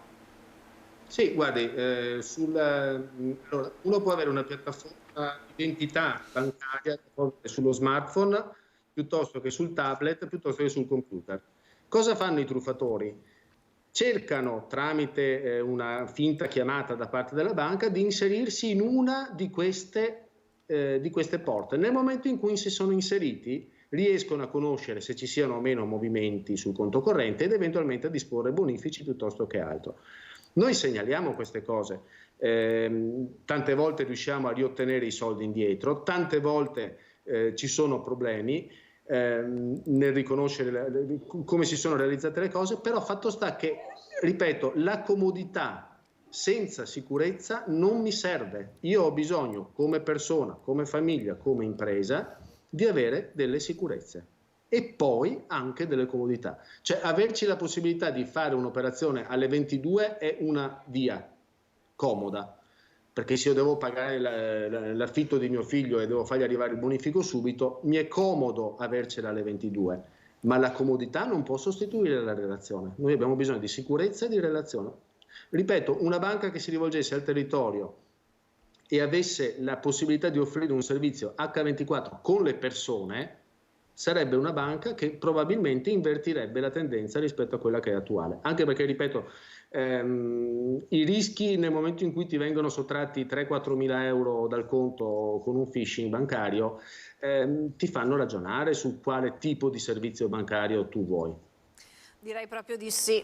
Presidente, io approfitto della sua presenza per chiederle un commento su questo caro carburante, a fronte anche di un decreto che il governo potrebbe approvare, che però non mette mano alle accise ma va a contrastare quelle che sono le speculazioni, e ci sono i gestori dei distributori, in particolar modo il coordinatore Moreno Parin dei gestori carburanti Treviso, che dice: la montagna ha partorito il topolino, a quando i prezzi medi di pane, latte, insomma lui si attacca alla richiesta del governo che i gestori mettano il prezzo alla pompa ma anche il prezzo medio nazionale, quindi parla di un aggravio ulteriore. Si continua, dice, a colpire noi gestori, ma noi non abbiamo responsabilità, e chiede proprio l'aiuto, la collaborazione dei consumatori e delle associazioni dei consumatori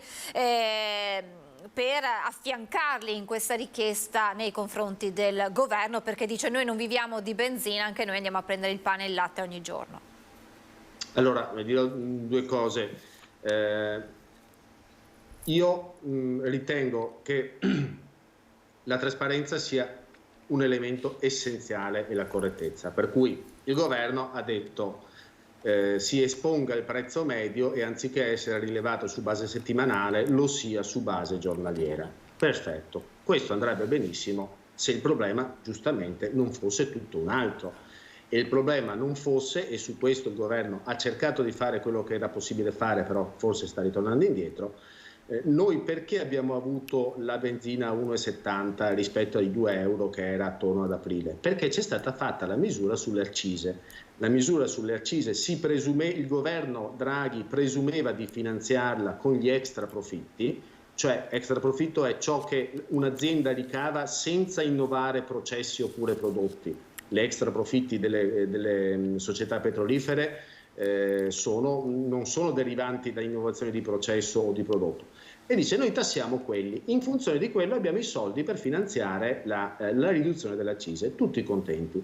Ci sono intervenuti due tipi di problemi: il costo dell'operazione, che era di 1 miliardo al mese e che il governo ha ritenuto invece di destinare ad altri settori, le pensioni piuttosto che altro, ma soprattutto c'è il fatto che il gettito atteso da questo extra profitto è stato di molto inferiore. Attenzione, si aspettavano, mi pare, 10 miliardi, ne è arrivato 1, o comunque il rapporto è del 10%. Perché?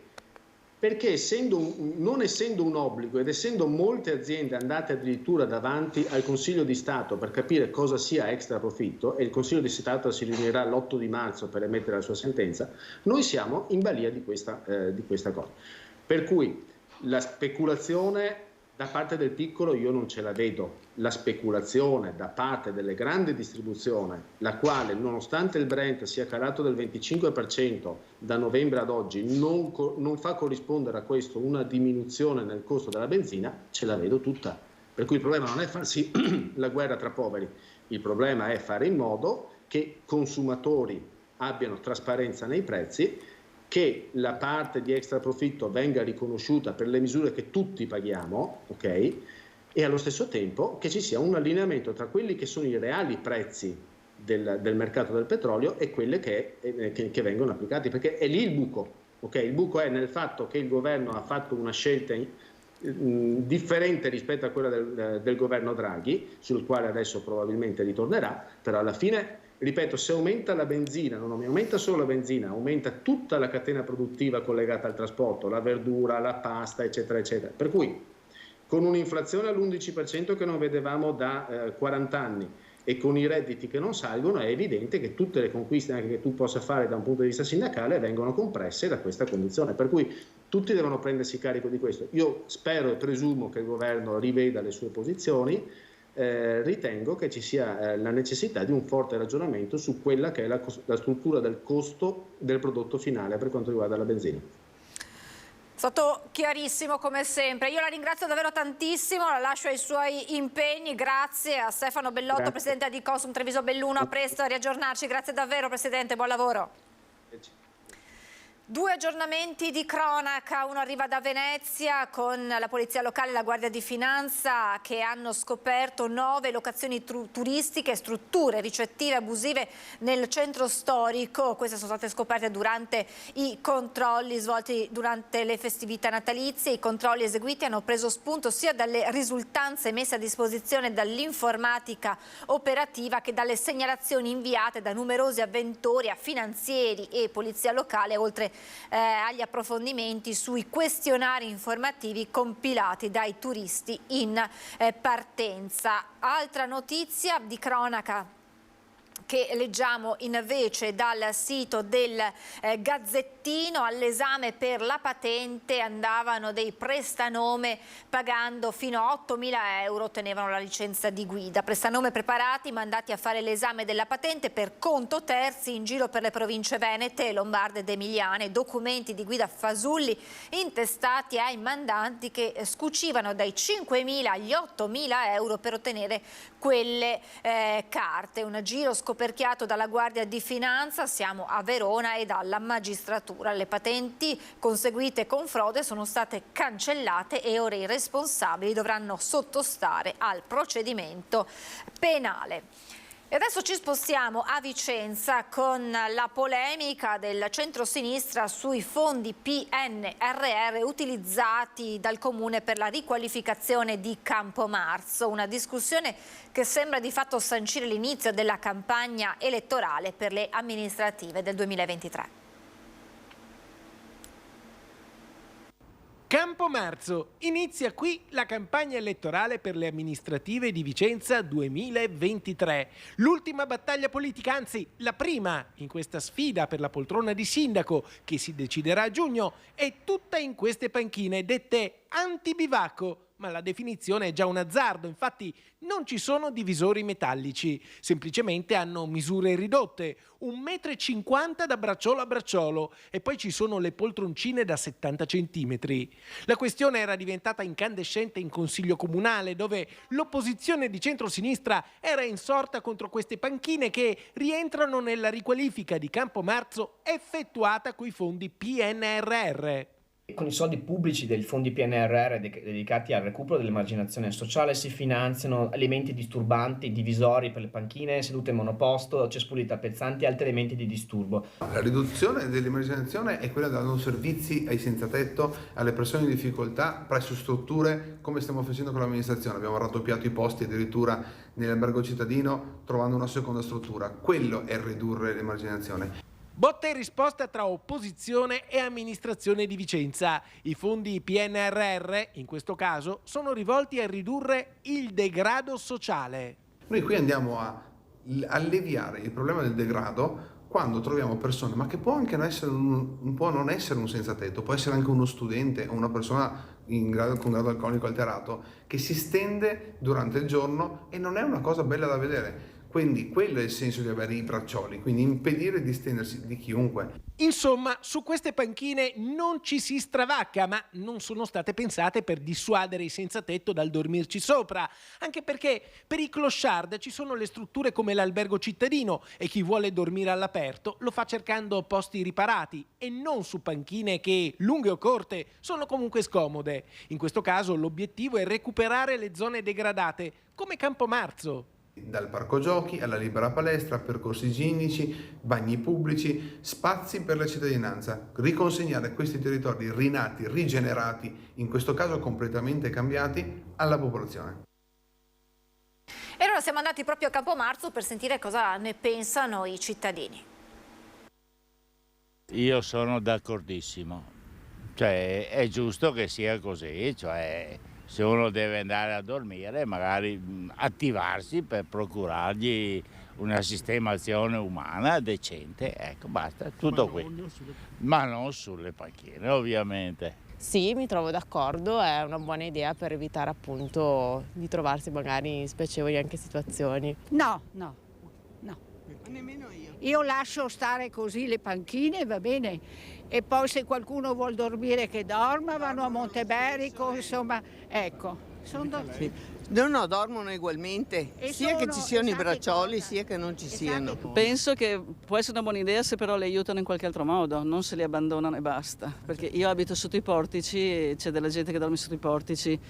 È brutto da vedere, è brutto per loro, quindi va bene le panchine antibivacco, ma dategli un'altra opportunità. Assolutamente no.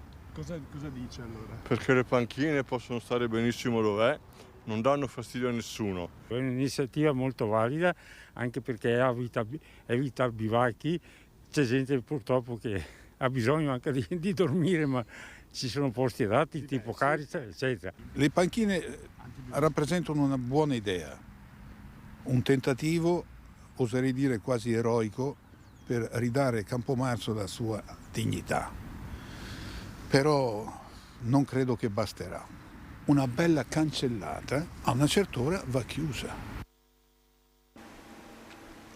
Vediamo una notizia sempre dal sito del Corriere della Sera. Aerei negli USA, tutti i voli a terra a causa di un guasto tecnico. Un blocco senza precedenti sarebbe causato da un malfunzionamento di un sistema di notifica dei piloti, possibile conseguenze per il trasporto aereo mondiale. Sono a terra tutti i voli negli Stati Uniti.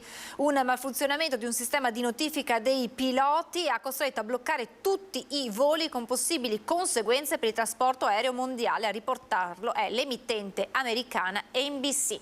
Noi ci fermiamo, abbiamo il meteo, la pubblicità e poi torneremo e parleremo ancora del caro carburante con chi ne è direttamente coinvolto, gli autotrasportatori. A tra poco.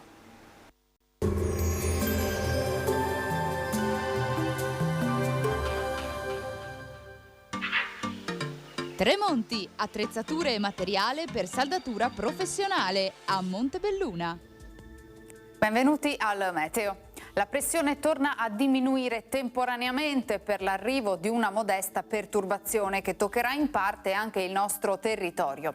Il dettaglio di mercoledì 11 gennaio. Sul Veneto la giornata sarà all'insegna del sole, ma dopo una mattinata e un primo pomeriggio con il bel tempo, il cielo si coprirà ovunque e verso sera arriverà anche qualche pioggia sparsa. Temperature in calo, minime tra -1 e 3 gradi, massime invece tra i 7 e i 9 gradi all'incirca. Spostiamoci ora sul Friuli Venezia Giulia, anche in questo caso sarà soleggiato con qualche addensamento. In serata poi non si escludono dei piovaschi. Temperature minime tra 0 e 4 gradi, massime sui 9-11 gradi. Infine diamo uno sguardo al Trentino Alto Adige, dove avremo poche novità, ampio soleggiamento con locali precipitazioni di sera e neve dai 600 metri circa di quota. Temperature minime intorno allo 0 o di poco inferiori, massime sui 5-7 gradi. Dal meteo per ora è tutto, vi auguro un buon proseguimento in nostra compagnia.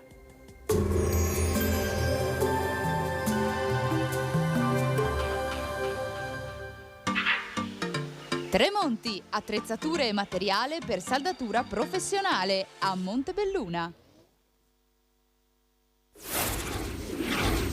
Eccoci in diretta, un aggiornamento sulle notizie che vi abbiamo dato in apertura di diretta, il ritrovamento del corpo senza vita del giovane straniero che ieri si era buttato nelle acque del Brenta a Padova per sfuggire ai poliziotti. Il giovane è stato identificato, si tratta di un 23enne, Oussama Benrabah aveva un figlio appena nato, aveva un figlio nato da poco, è stato ritrovato a pochi passi da dove si era gettato a 8 metri di profondità. Questo dunque l'aggiornamento che vi dovevamo dare. Adesso, come annunciato, torniamo a parlare del caro benzina, perché gli effetti li sentiamo tutti, ma sono molto pesanti per gli autotrasportatori. Ringrazio, saluto per essere con noi il presidente degli autotrasportatori Confartigianato Marca Trevigiana, Danilo Vendrame. Ben ritrovato, presidente, grazie.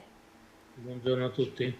Allora, presidente, velocemente ricordo questa bozza di decreto che è stato discusso ieri in Consiglio dei Ministri, che anche ha provocato insomma un'accesa discussione all'interno della stessa maggioranza, che non prevederebbe, da quello che ci ha dato sapere, un ritocco delle accise sulle quali si punta il dito come causa di questi aumenti, ma piuttosto si fanno degli interventi contro la speculazione, una possibile speculazione, quindi per informare in tempo reale i consumatori sull'andamento del costo del carburante si chiederà ai gestori di rendere pubblico, di mostrare, oltre al prezzo applicato alla pompa, anche il prezzo medio nazionale, quindi questo dovrà essere fatto ogni giorno, ma anche verrà applicato un tetto massimo al prezzo praticabile nelle stazioni poste lungo le autostrade. Innanzitutto, presidente, che aumenti stiamo parlando sulle tasche degli autotrasportatori per quanto riguarda un autotrasportatore medio, insomma anche per quanto riguarda lei ad esempio? Porti il suo esempio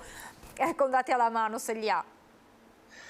Allora, noi come trasportatori in teoria da questo aumento, in teoria dico perché il ministro Salvini è venuto alla nostra assemblea del 17 dicembre di Confartigianato, è intervenuto dicendoci che noi avremo un ristorno delle accise, quindi in teoria per gli automezzi, quelli più grandi, questa cosa non dovrebbe essere sulle tasche dei trasportatori più grandi. Di certo sulle tasche dei trasportatori quelli più piccoli, con i camion inferiori a 75 quintali, che non hanno nessun ristorno, e in più sono su tutti quei furgoni, quei camioncini degli artigiani che ogni giorno vengono a casa nostra e riescono a fare dei lavori. Per noi dovrebbe essere mitigato da questo rimborso delle accise. Comunque volevo dire una cosa che fino adesso non si è pensata, ma mi meraviglio anche che governo governativo non si sia pensata. Cioè si è incentrato tutto sull'aumento delle accise. È vero, l'aumento delle accise c'è stato, effettivamente pari pari è aumentato il discorso. Mettere il doppio prezzo sui distributori va a finire che si appiattisse il prezzo sulla media nazionale, quando noi abbiamo una distribuzione di pompe bianche molto forte qua in zona, e quindi tutto il discorso è mitigato da una sana concorrenza. Mettendo di fianco il prezzo nazionale, che è molto di più, noi nel nord-est in teoria andremo peggio. Questo è quello che ha fatto il governo. Quello che mi meraviglio, e torno al discorso di prima, è che si sia pensato a mettere nel discorso un prezzo a livello europeo al prezzo del metano, ma non a quello del gasolio. Ora, da dopo il Covid, da quando abbiamo ottenuto una ripresa, il gasolio non si è più ancorato. Una volta c'era, allora ogni giorno viene determinato il Platts. Il Platts è la media delle contrattazioni internazionali del prodotto petrolio. Quando aumenta il greggio, in teoria aumentano i suoi prodotti, i suoi sottoprodotti, cioè la benzina e il gasolio. La benzina è aumentata poco, il gasolio, di cui se ne fa più uso perché i camion consumano gasolio, perché il riscaldamento consuma gasolio, e anche gli stessi distributori, chi ha una macchina che fa tanta strada solitamente aveva una macchina a gasolio, quindi i distributori vendono un quinto di benzina rispetto al gasolio, mentre tutti gli altri rifornimenti per i camion grandi si fanno nelle cisterne dei distributori privati. Quindi l'aumento del gasolio è almeno 10 volte tanto quello della benzina. L'aumento del costo del gasolio dopo l'era Covid è cominciato a crescere esponenzialmente e fuori dai canoni del greggio, cioè aumenta per conto suo, diminuisce il greggio, non importa, il gasolio aumenta comunque. Ma allora, se siamo riusciti a mettere un prezzo, a calmierare un prezzo del gas, a mettere un prezzo massimo sul gas, perché non lo facciamo anche col gasolio? Le accise sono queste da quasi 5 anni. Allora non diamo la colpa alle accise, diamo la colpa al costo industriale. Il costo industriale non lo fanno di certo i distributori, ma vediamo noi diversi prezzi, come si è detto, diversi prezzi. Guardate che qualcuno dice la qualità.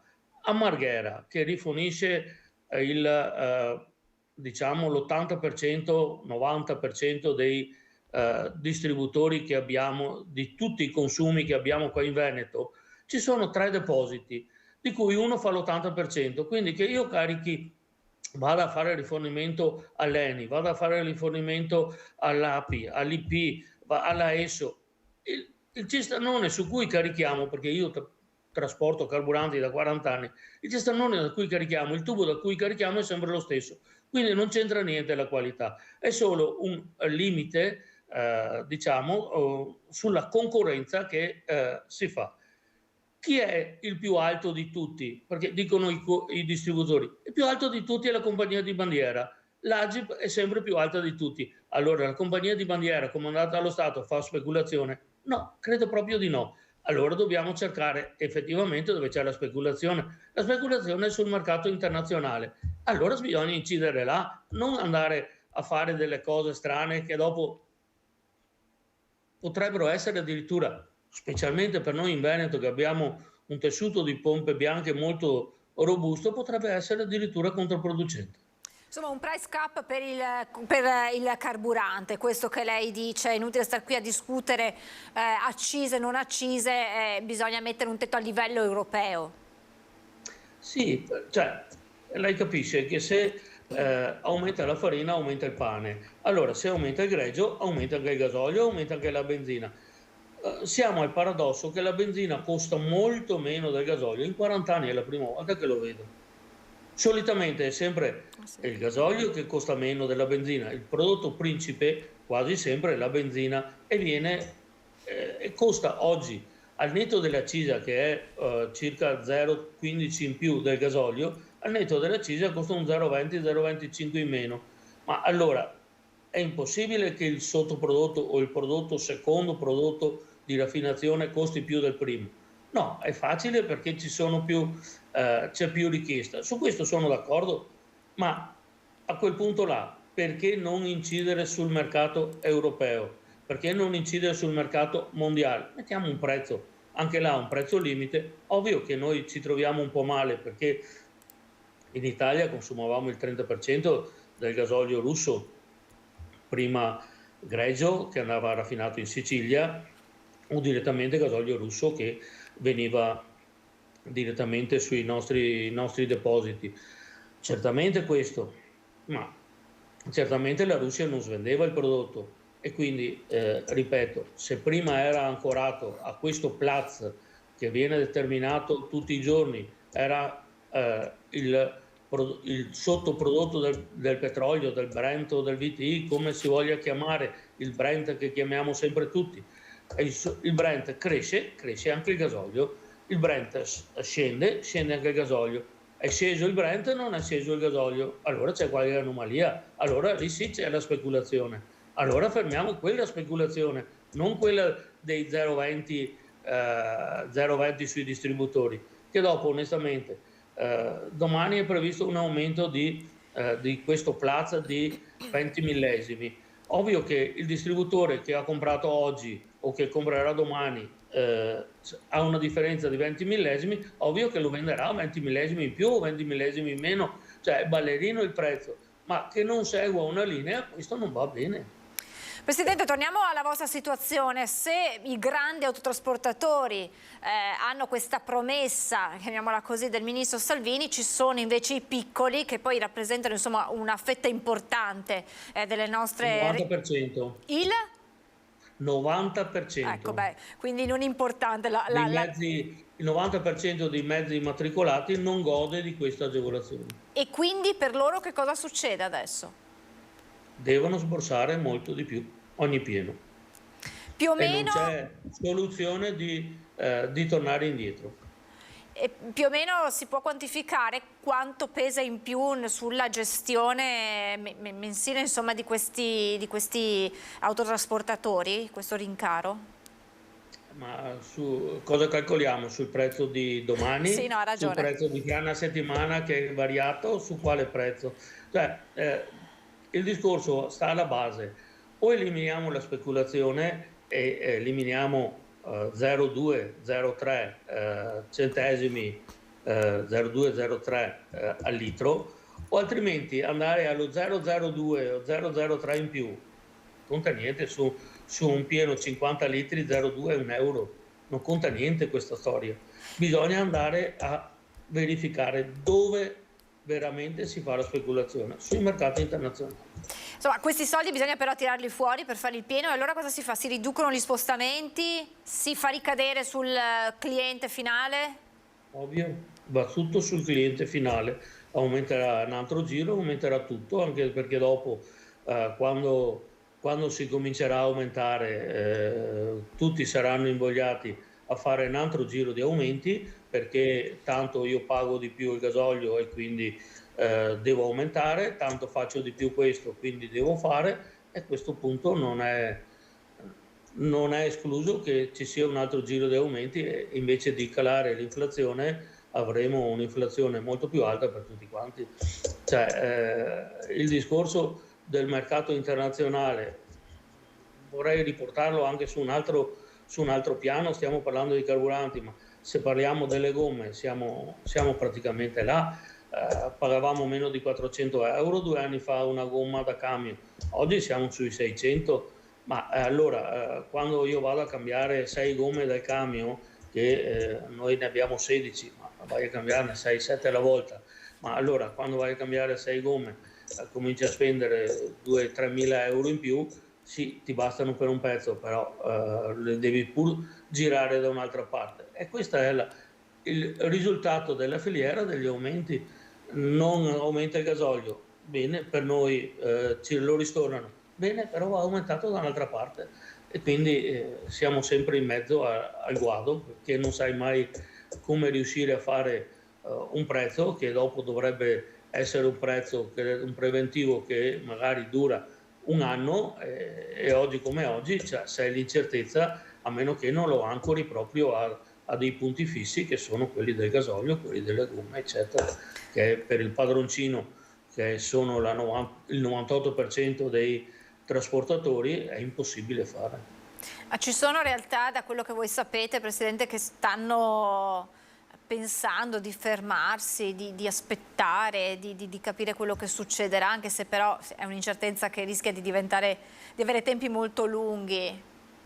No, abbiamo già digerito questa cosa, ormai non dà più fastidio il discorso dell'aumento, non incide più, cerchi di difenderti come puoi, dopodiché se i conti non tornano più, ovvio che ti devi fermare, però arrivi fino all'ultimo, perché il discorso dell'aumento era 2 anni fa, un anno e mezzo fa, quando avevamo paura dell'aumento e non vogliamo l'aumento, eccetera, però adesso si è digerito come imprenditori e si è digerito come cittadini. Ma vedi che aumenta la spesa, va bene, è aumentata perché è aumentato tutto. Vedi che ti aumenta il gasolio, ok, ti è aumentato tutto. Ovvio che io inizialmente nella mia azienda spendo circa 100.000 euro in più per il discorso dell'accisa, 100.000 euro in più all'anno. Questo è vero, spero che me li rimborsino, spero, ma oggi ho la speranza, non ho la certezza. Però domani, quando porterò a casa il gasolio, devo pagarli questi soldi, con la speranza di tornare indietro. Come faccio a fare il preventivo? Con quello che torna indietro o con quello che ho in casa oggi? È difficile capire. È l'incertezza di cui parlavamo anche prima con il Presidente della Camera di Commercio di Padova. Presidente, ultima domanda. Certo, questa situazione immagino che farà desistere chiunque pensi di iniziare un'attività, una carriera nel mondo degli autotrasportatori. Lei tempo fa era qui seduto al mio fianco, aveva proprio detto: manca il ricambio generazionale, mancano autotrasportatori, facciamo fatica a trovarne. Resta questo problema? Il problema resta e verrà amplificato, ma non solo al discorso dei trasportatori, a tutte le attività, cioè andiamo verso un pessimismo diffuso, cioè quando ti lamentavi dell'aumento era perché sapevi che dovevi farci fronte. Oggi che hai digerito questa cosa sei più portato a pensare: non ce la faccio andare avanti con questo clima di incertezza, è meglio che stia calmo e vediamo cosa succede. Lei mi parlava dei trasportatori, sì, è il discorso, noi lo facevamo con gli autisti. Oggi come oggi il lavoro, specialmente il mese di dicembre e gennaio, è un po' calato, quindi c'è un po' di respiro per un discorso di trovare autisti eccetera. Certamente rimane il discorso, anche perché ancora una volta a livello ministeriale non si ascoltano le categorie. Quando dici una cosa cercano di sviare il discorso o non riescono a capirlo. Ho detto tante volte anche al Ministro, ma non importa, lo ripeto anche a queste emittenti: se noi riuscissimo ad avere tutti quei signori che sono a casa con reddito di cittadinanza eccetera, non trovano lavoro, ok, riusciamo a avviarli a una formazione, tra queste formazioni una anche a fare le patenti, sia uomini che donne, a fare le patenti per i camion. Se dopo uno riesce e vuole fare l'autista, lo fa; se non vuole fare l'autista, ha una carta in più da giocare. Ma è inutile che facciamo formazione per tutti a fare imparare il computer, imparare l'inglese, imparare quelle cose là. A noi non servono quelle cose là, servono persone che guidino i camion, perché se il camion ha una persona sopra corre, se il camion non ha la persona sopra non corre. Allora cerchiamo di fare una formazione utile al mondo del lavoro, cerchiamo che questi signori in 3 mesi riescano a fare un percorso mirato a farsi le patenti, magari le più piccole se non le più grandi eccetera, un percorso mirato che vadano a fare un'attività in cui domani mattina, non oggi, domani mattina in qualsiasi parte d'Italia trovano il posto. Allora quella sarebbe una cosa che secondo me potrebbe essere dignitosa per tutti. Io, lo Stato, ti do un reddito finché tu impari, dopodiché che hai imparato ti indico, ti do il posto, anzi ti do la lista delle aziende che possono assumere, dopodiché io non c'entro più. Ma lì siamo sicuri che trovano il posto. Se vogliamo fare questo, si può fare. Non vogliamo farlo, andiamo a fare i corsi d'inglese, dopodiché vediamo se trovano un posto part-time o qualcosa che non porta, e non siamo a stipendi. C'è un sacrificio da fare quando fai il trasportatore, ma non ci sono stipendi da 1.200-1.300 euro, andiamo sopra i 2.000 senza problemi. Credo che non serva aggiungere altro. Grazie davvero Presidente, grazie per averci aggiornati sulla vostra situazione e anche per aver lanciato questa proposta di un tetto al prezzo del carburante. Grazie al Presidente degli autotrasportatori Confartigianato Marca Trevigiana Danilo Vendrame. A presto, torneremo ad aggiornarci con lei. Grazie davvero, buona giornata e buon lavoro Presidente. Abbiamo un aggiornamento di cronaca invece che arriva da Padova e riguarda i controlli nel periodo del Capodanno contro i botti illegali. La Guardia di Finanza, a ridosso dei festeggiamenti per Capodanno, ha sequestrato circa 5.000 articoli pirotecnici con un peso di 800 kg. I finanzieri avevano monitorato vari siti web che pubblicizzavano la vendita online di fuochi d'artificio. Particolare interesse aveva destato quello riconducibile ad un rivenditore calabrese che reclamizzava la commercializzazione dei propri prodotti con consegna in tutta Italia attraverso alcuni corrieri espressi a costi particolarmente vantaggiosi. Con ulteriori approfondimenti i finanzieri hanno accertato che gli articoli non disponevano delle autorizzazioni necessarie per il trasporto di materiale esplodente previste dalla legge e di conseguenza di mezzi idonei. Sulla scorta di queste premesse gli investigatori hanno individuato il Corriere che aveva effettuato a partire da metà dicembre numerosi trasporti per conto della società monitorata, scoprendo gli hub logistici aziendali della provincia di Padova, dove sono stati controllati i pacchi in giacenza che sarebbero stati consegnati da lì a poco. Il materiale pirotecnico rinvenuto all'interno degli scatoloni, tra cui spiccavano batterie pirotecniche, ciascuna di peso lordo anche superiore ai 2 kg, ma anche petardi, seppur regolate dal punto di vista della fabbricazione, è stato sottoposto a sequestro per violazione delle prescrizioni e cautele imposte dalla normativa vigente per il trasporto, come detto, di merci pericolose.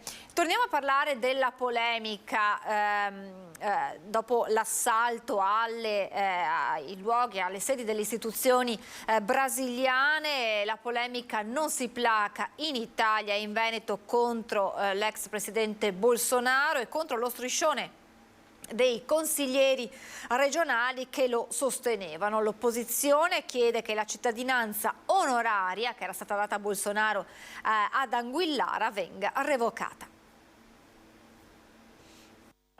Condanna alle violenze e all'assalto alla sede del Parlamento di Brasilia da parte dei sostenitori di Bolsonaro, ma per il momento nessuna marcia indietro da parte dei consiglieri regionali leghisti che 4 anni fa mostrarono il cartello Bolsonaro Orgoglio Veneto a sostegno dell'ex presidente carioca. Luciano Sandonà, che nel novembre del 2021 insieme al collega Valdegamberi faceva parte della delegazione di consiglieri regionali presenti al pranzo in onore di Bolsonaro ad Anguillara Veneta quando gli venne consegnata la cittadinanza onoraria, non nega lo striscione. Abbiamo rimarcato l'origine del Presidente del Brasile, d'altronde l'avremmo fatto anche se il Presidente fosse stato eletto di origine veneta, fosse stato eletto negli Stati Uniti piuttosto che in Canada. Per noi rimane, diciamo, un punto fermo e anche una nostra forma di orgoglio da parte di noi veneti. Sandonà condanna le violenze di Brasilia, ma sulla questione della cittadinanza onoraria di Anguillara è chiaro. Per quel che riguarda invece la cittadinanza di Bolsonaro è stata data dal comune, è una persona, è stato presidente del Brasile, quindi di uno dei più grandi stati al mondo ed è di origine diretta veneta. Bolsonaro ha anche il merito di averci restituito l'assassino Cesare Battisti, che ha ammazzato 4 persone ed è stato condannato a un tribunale italiano. In Consiglio regionale però l'opposizione chiede che la cittadinanza onoraria venga subito ritirata. A distanza di 2 anni da quello che è accaduto in America e che Trump aveva in qualche modo sostenuto, quello che oggi sta accadendo in Brasile è molto pericoloso. È per questo che ho chiesto di ritirare la cittadinanza onoraria a Bolsonaro che era stata data dal comune di Anguillara.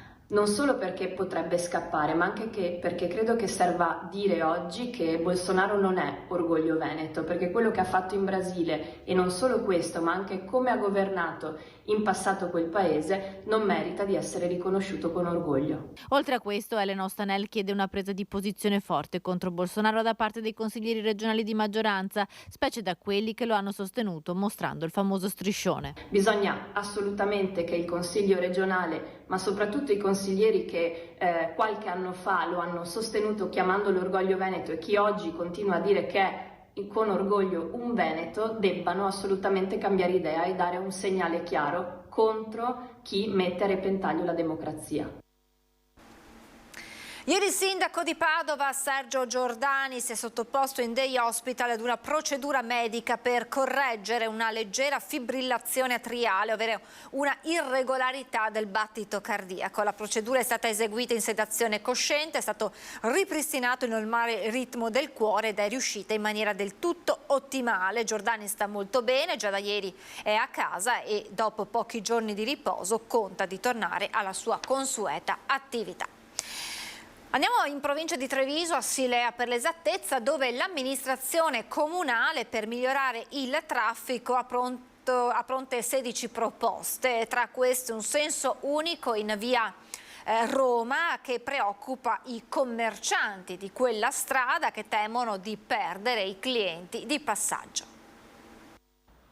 Silea, anche se non è obbligata a farlo, vuole dare una risposta e gestire il traffico in un territorio a ridosso della tangenziale, che in alcune ore del giorno vede auto e camion in fila, 27.000 veicoli al giorno in via Roma, e così tra le 16 proposte allo studio per il nuovo PUT, il piano urbano del traffico, c'è anche un senso unico. Molte attività commerciali, negozi, bar, e i commercianti sono preoccupati di perdere così molti clienti di passaggio. La posizione dei commercianti è di attesa, non sono contrari al progetto a prescindere, ma sono preoccupati perché un eventuale senso unico qui in via Roma, a Silea, potrebbe provocare anche un calo del loro giro d'affari, perché il traffico per loro è in un certo senso importante. Adesso ovviamente le risposte devono arrivare dall'amministrazione comunale. I commercianti hanno anche depositato in municipio alcune centinaia di firme, non per bloccare lo studio, ma per fare proposte, dicono. 31 dicembre del 2022 si sono concluse le osservazioni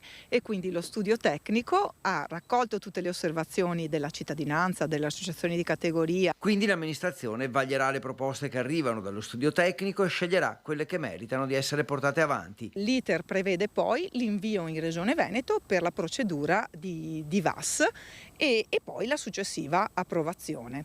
Quindi nulla è ancora deciso. Nulla di già deciso, sottolinea il primo cittadino, dopo un percorso di oltre 6 mesi di confronto. Il confronto con i cittadini è sempre ben accetto ed è un valore aggiunto a cui abbiamo voluto dare largo spazio. Il messaggio per i commercianti è che le loro proposte non cadranno nel vuoto. So che i commercianti hanno presentato le loro richieste e il loro punto di vista, che a volte combaciano, a volte sono anche diverse tra le varie parti, ma appunto quando avremo l'opportunità di vagliarle con attenzione potremo anche dare una risposta. Spedisce in Italia i suoi strumenti musicali e il Corriere li perde, ora sono introvabili. È successo ad un moglianese che lavora nel Regno Unito. E anche dopo che li avevano già dati per persi, i pacchi erano ancora lì a Cardiff. È diventata un'odissea quella di Sebastiano Antonio Rizzo, musicista moglianese che ha spedito i suoi strumenti musicali da Cardiff alla sua abitazione in Italia nel periodo di Natale. Solo che quei pacchi a Mogliano non sono mai arrivati, anzi sono tornati indietro per essere restituiti, ma degli strumenti nessuna notizia. Un pacco non poteva andare in Italia perché doveva essere parte di una spedizione unitaria di 11 pacchi. Gli altri 10 pacchi non potevano essere spediti in Italia perché nel frattempo avevano cambiato il codice. Si sono perse le tracce dunque e dopo un ritrovamento sulla carta sono di nuovo spariti e a tutto questo si aggiunge un groviglio di mail. Sono riuscito a convincere che sì, effettivamente io sono il mittente, sono il destinatario, però non possono più spedire a quell'indirizzo originario perché nessuno ci abita più lì, non ho neanche più contatti che possono ritirarlo in maniera sicura. E ho chiesto di spedire a un altro indirizzo dove mi trovo attualmente. Erano d'accordo, salvo poi dirmi che no, possiamo spedire solo un paio di pacchi perché gli altri li abbiamo persi. Bassi, chitarre e strumenti vari, oltre al materiale di studio universitario per gli esami di farmacia. Sembra tutto perduto, anche se la speranza di ritrovarli rimane viva. Risultano persi, però se guardiamo ai codici e alle varie scansioni, in realtà dicono che sono ancora in una location sicura.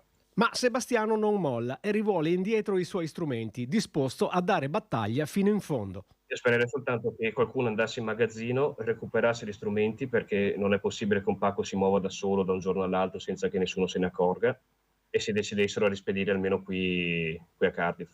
Intanto questo, poi per rimborsi, cause e tutto il resto ne riparliamo dopo. Intanto mi basta soltanto di avere la mia strumentazione.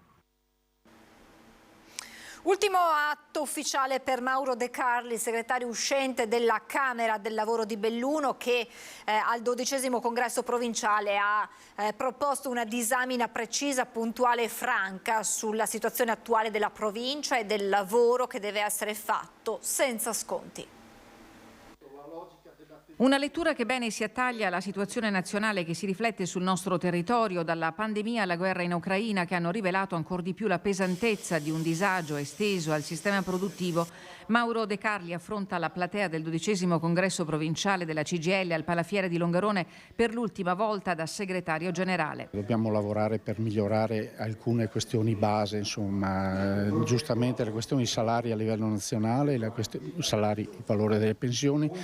Dall'altro punto di vista la questione della precarietà sono i due cardini come sindacato, come CGIL ci muoveremo sicuramente nei prossimi anni. E l'idea che il lavoro debba assumere ancora un ruolo centrale nelle politiche di sviluppo dell'Italia è fondamentale. Poi ci sono i problemi locali. Partiamo dalla questione spopolamento, che non è solo un fattore che può produrre difficoltà demografica, ma è anche un fattore decisivo poi per lo sviluppo.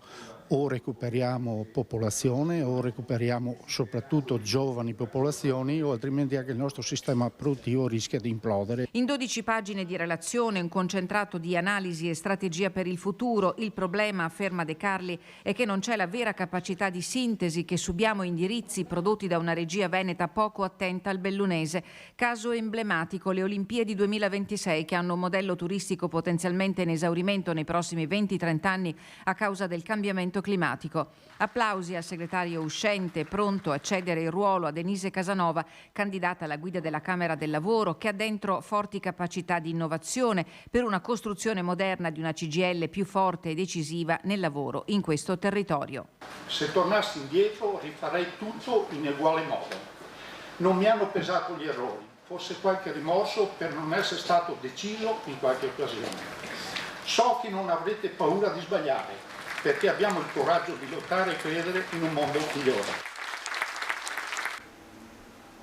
Abbiamo parlato nei nostri telegiornali in queste settimane della carenza di farmaci. Era un allarme già lanciato da Farmacie Unite proprio durante questo spazio prima delle festività natalizie, un problema che continua però a riscontrarsi nelle farmacie. Arriva l'intervento del ministro della Salute Orazio Schillaci che avvia verifiche sulla carenza di farmaci. È stato istituito un tavolo al Ministero per misure a breve e medio termine, individuazione dei farmaci che registrano una reale carenza, interventi di risposta appunto a breve e medio termine per far fronte ai bisogni dei cittadini e la definizione di attività di comunicazione e sensibilizzazione al fine di evitare allarmismi e conseguenti ingiustificate corse all'acquisto. Lo ha stabilito il Ministro Schillaci oggi in un tavolo di lavoro permanente, lo ha evidenziato oggi in un incontro che ha tra l'altro anche stabilito la nascita di un tavolo per l'appunto di lavoro permanente sull'approvvigionamento dei farmaci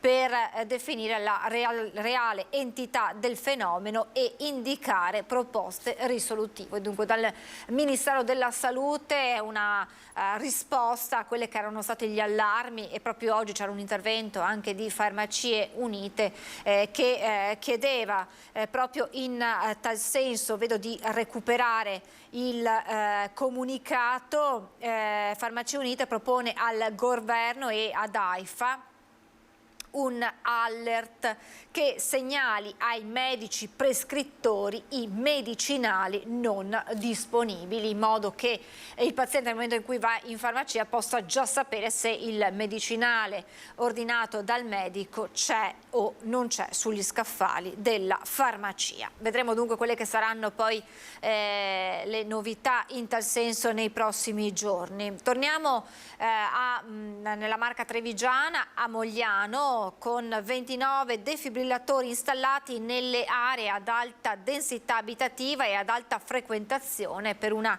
città cardioprotetta.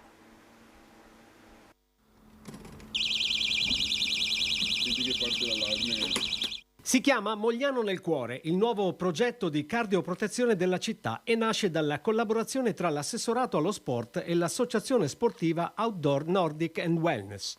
Possiamo dire finalmente che Mogliano è diventata una città cardioprotetta. Abbiamo installato 29 defibrillatori in tutto il territorio moglianese, incluse le frazioni, in quelli che erano, diciamo, i luoghi più sensibili e ad alto scorrimento di pedoni o di vita sociale, insomma. Facendo così abbiamo garantito sostanzialmente un defibrillatore per ogni 1000 moglianesi.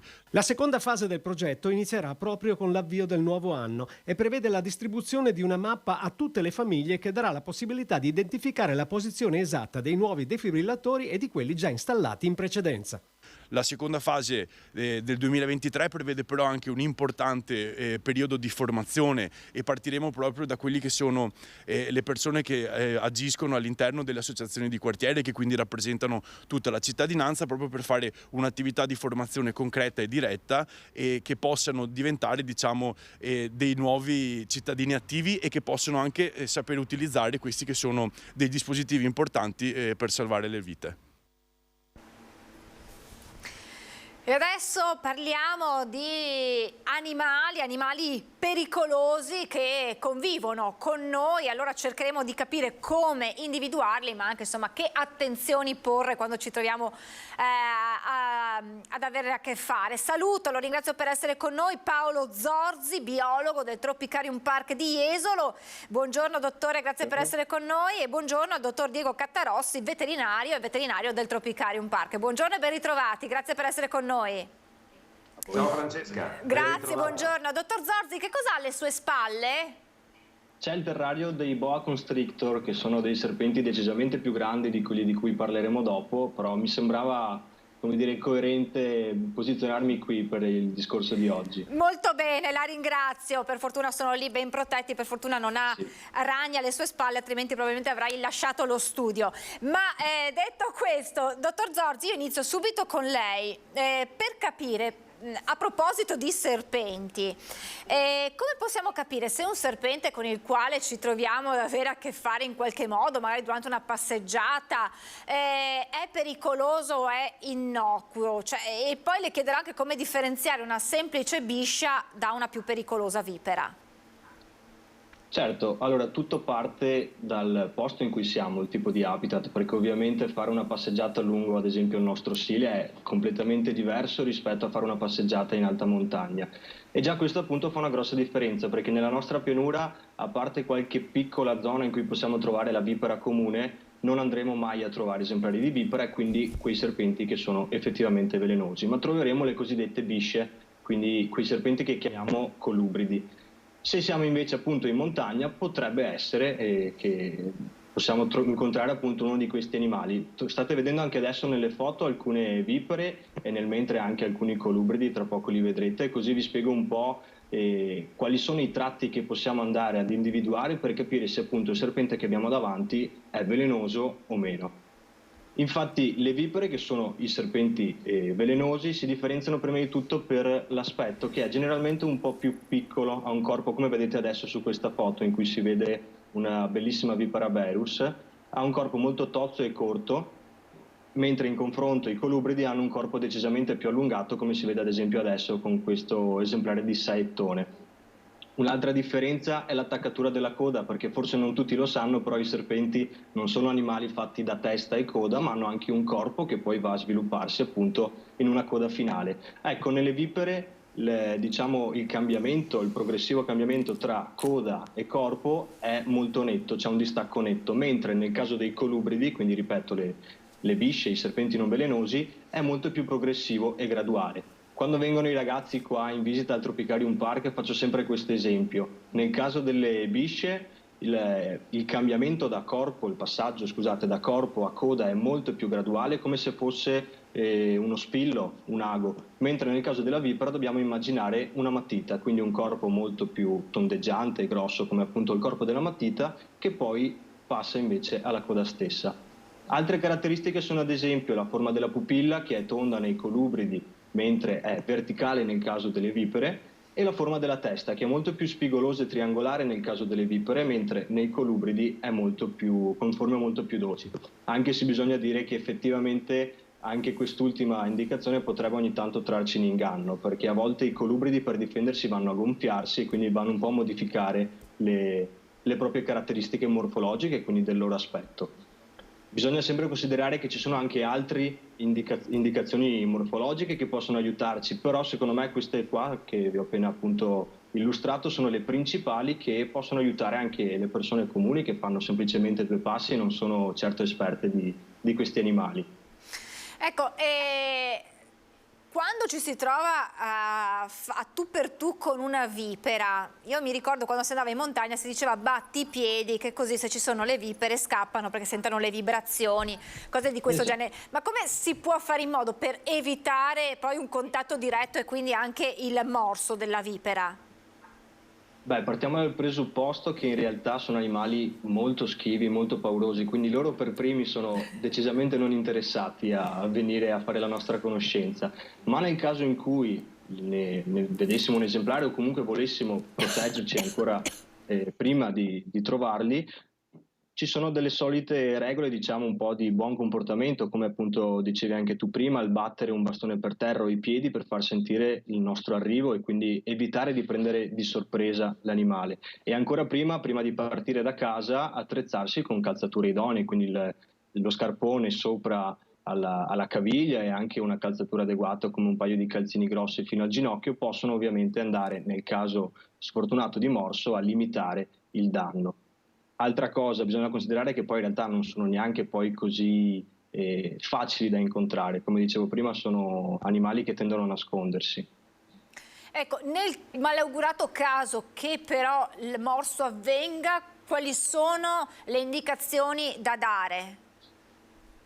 Anche qua voglio precisare per evitare inutili paure appunto non fondate. In realtà il morso della vipera non è sempre velenoso. Questo perché le vipere devono produrre il veleno, quindi spendono molta energia nella produzione di questa loro arma di difesa, quindi non sono poi così inclini a usarlo come niente fosse. Quindi prima di andare a mordere e inoculare il veleno potrebbero semplicemente mordere. Ancora prima di mordere potrebbero semplicemente avvertirci del loro fastidio gonfiandosi e soffiandoci. Nel caso in cui però venissimo morsi, anche qua voglio sottolineare un'altra purtroppo finta leggenda. In realtà non è un veleno poi così pericoloso. A livello italiano negli ultimi 10 anni le morti collegate appunto al morso di vipera sono nell'ordine di 3-4 unità, quindi sono numeri decisamente bassi. Semplicemente non va certo preso sotto gamba, dovremo contattare i soccorsi più vicini e farci visitare, però giusto per farvi capire anche il siero antiveleno oramai non viene nemmeno più utilizzato, perché tranne nei casi limite come possono essere soggetti anziani o i bambini più piccoli non si va nemmeno più a somministrare il siero, tanto che il nostro corpo riesce a superare tranquillamente il veleno di questi animali. Beh, insomma è incoraggiante. Dottore, se si incontra un serpente, quanto è alta la probabilità che questo ci morda, ci aggredisca? Come dicevo prima, sono decisamente basse le probabilità. Prima di tutto perché appunto loro sono impauriti e poi perché cercheranno, come in realtà la maggior parte degli animali, di evitare di arrivare al contatto fisico con noi, che siamo forse gli animali più pericolosi per loro. Pensate che ad esempio prima si vedeva su qualche immagine, non so se la regia può mandarci le immagini dei serpenti, e alcuni animali tra questi, quindi di alcuni serpenti che sono il gruppo delle natrici, quindi appartenenti ai colubridi, che sono le cosiddette bisce d'acqua, quando vengono al nostro contatto, insomma evitando l'attacco, preferiscono invece mettere in pratica un vero e proprio teatrino, diventano dei perfetti attori. Praticamente vanno a simulare la loro morte, forse eccola qua, questa è la foto a cui mi riferivo, vedete sembra effettivamente un animale morto, questa è una natrice tessellata in cui vedete si gira verso l'alto a pancia in su per mostrare il ventre, tira fuori la lingua, rimane con gli occhi spalancati, questo per far credere appunto a chi ha davanti di essere morta. Come non bastasse, per rendere ancora più veritiera e realistica questa teatralità, diciamo, rilasciano anche un odore estremamente pungente che ricorda vagamente proprio l'odore di putrefazione, proprio per confermare ancora di più questa loro morte finta, e questo ovviamente andrà a scoraggiarci dall'avvicinarci, semplicemente anche per ribrezzo o anche perché insomma l'animale medio certo non vuole cibarsi di un animale che essendo morto potrebbe avere anche delle patologie. Quindi insomma se dovessimo vedere un serpente in quella posizione teniamocene comunque alla larga, perché non si sa se sia davvero morto o se stia semplicemente facendo questa dimostrazione teatrale per trarre in inganno la preda.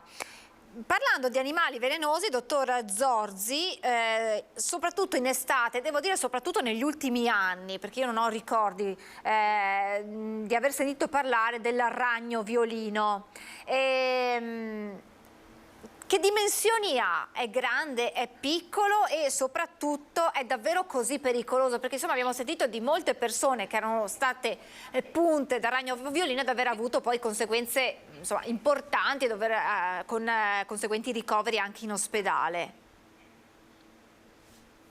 Esatto, dicevi bene che si sente parlare del ragno violino in realtà da 5-6 anni indicativamente, e in realtà è un ragno che è presente nel nostro territorio da sempre. Questo ci fa già capire forse quello che può essere un allarmismo forse infondato.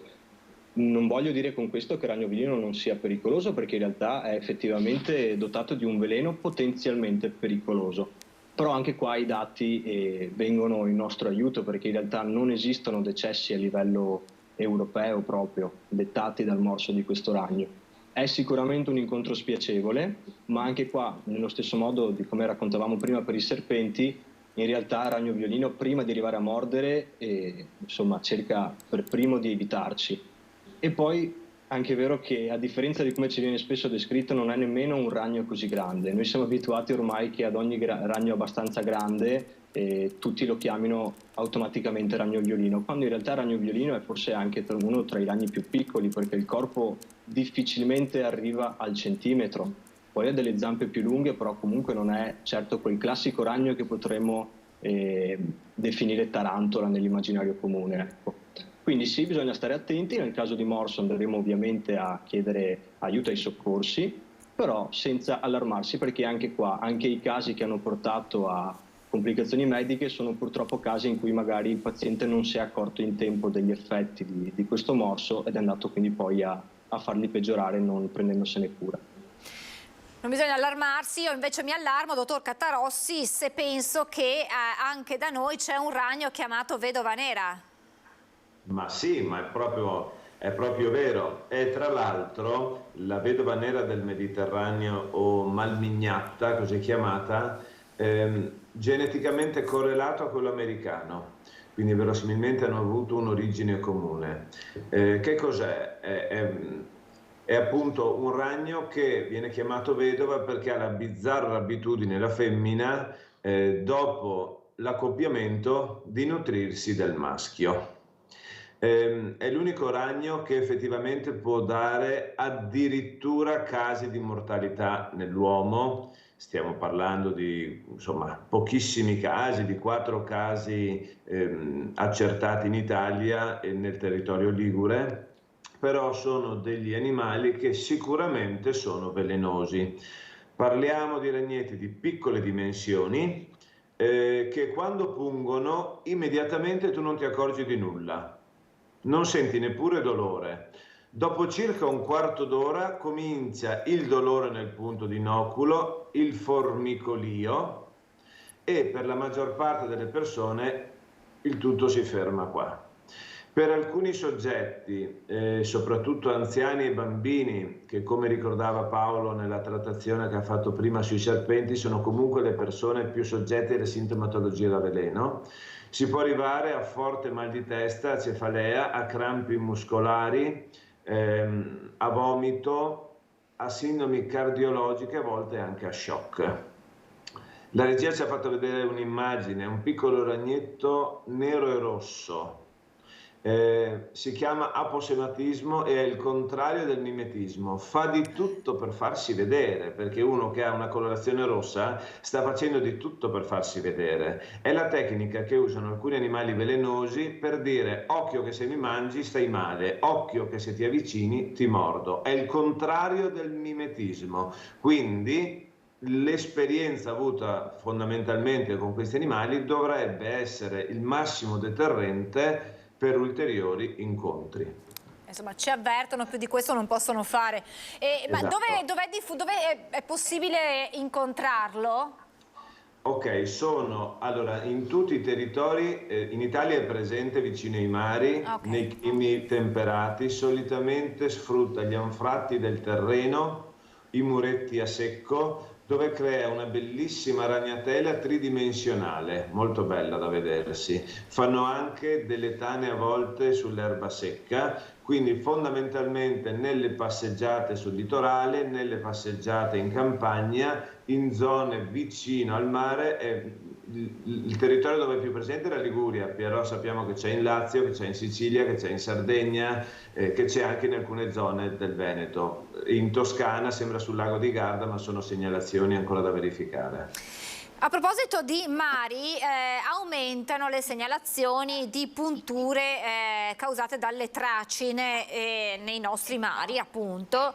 Che cosa succede se si viene punti e com'è possibile, se è possibile, prevenire questi contatti diretti?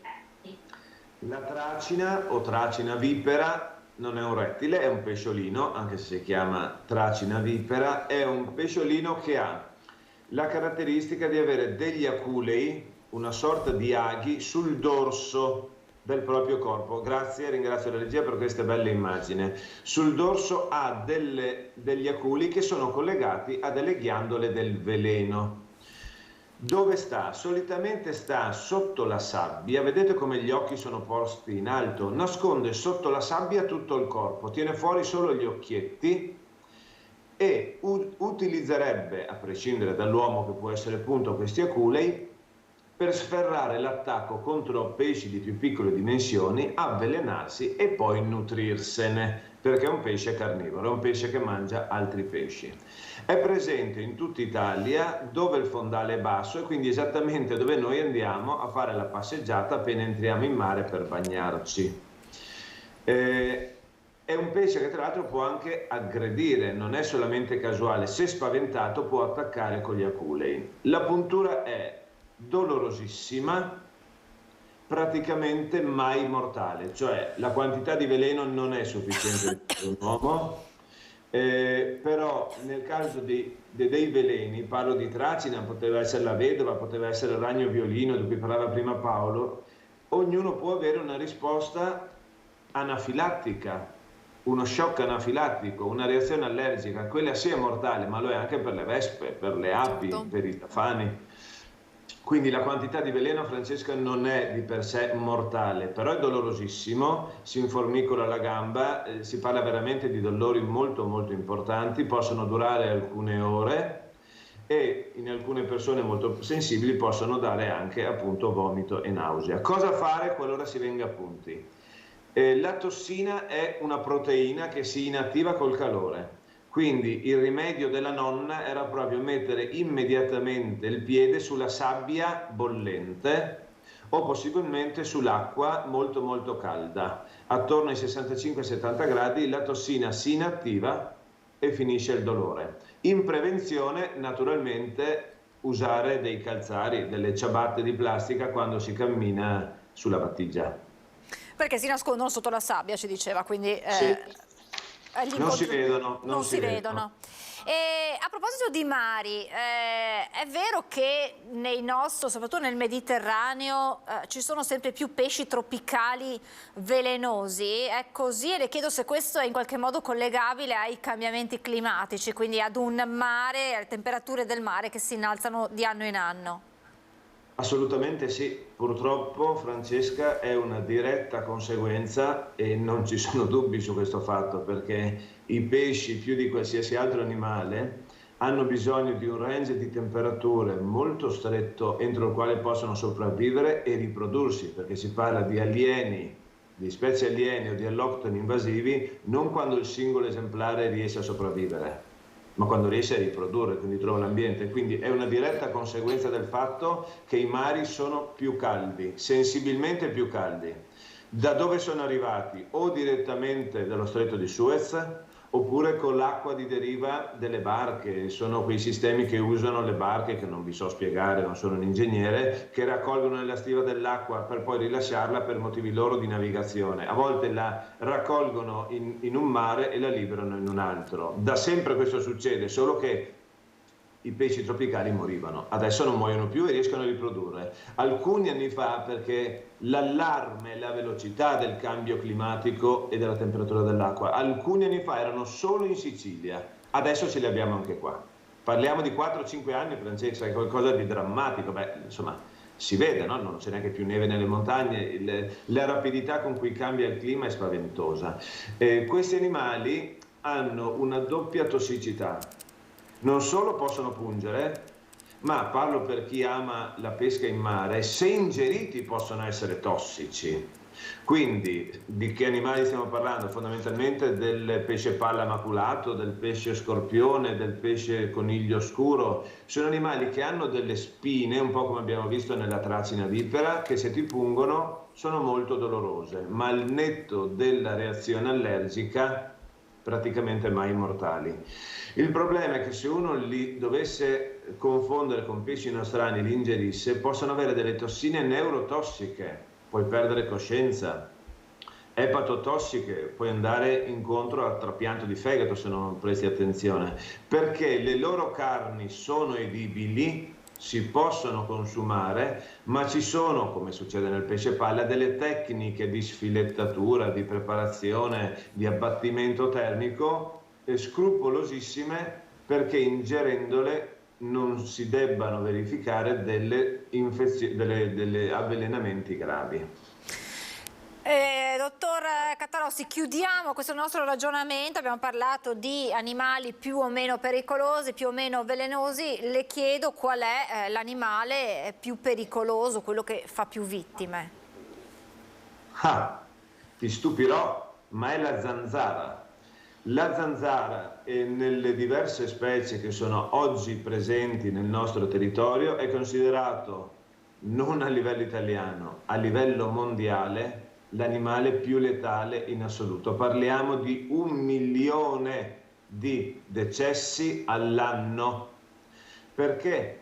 Perché trasmette malattie. Allora, se tutti noi sappiamo, perché l'abbiamo studiato a scuola, che la zanzara porta la malaria in territori diversi dai nostri, per adesso, non vorrei che con i cambi climatici arrivasse anche qua, abbiamo la dengue, abbiamo la febbre del Nilo, abbiamo la febbre gialla, abbiamo la filaria, abbiamo la West Nile, abbiamo il virus Zika e chi più ne ha più ne mette. Gli insetti ematofagi, quelli che si nutrono di sangue, in primis la zanzara, sono responsabili della trasmissione di malattie gravi o mortali. Quindi una delle grandi lotte che dovremmo fare, possibilmente in maniera biologica, senza inquinare ulteriormente l'ambiente, sarà la riduzione complessiva del numero di zanzare e il controllo che non continuino ad arrivare nuove specie anche sul territorio italiano. Grazie, interessante, non mi sarei mai aspettata questa risposta e penso nemmeno i telespettatori a casa. Grazie davvero dottor Diego Cattarossi, veterinario, grazie al dottor Paolo Zorzi, biologo, entrambi impegnati al Tropicarium Park di Jesolo. Grazie davvero perché ci avete dato molti noi in più per fare passeggiate, affrontare i nostri mari un po' più in sicurezza. Grazie davvero ad entrambi e buon lavoro, a presto. Grazie. Noi ci fermiamo per la pubblicità tra poco.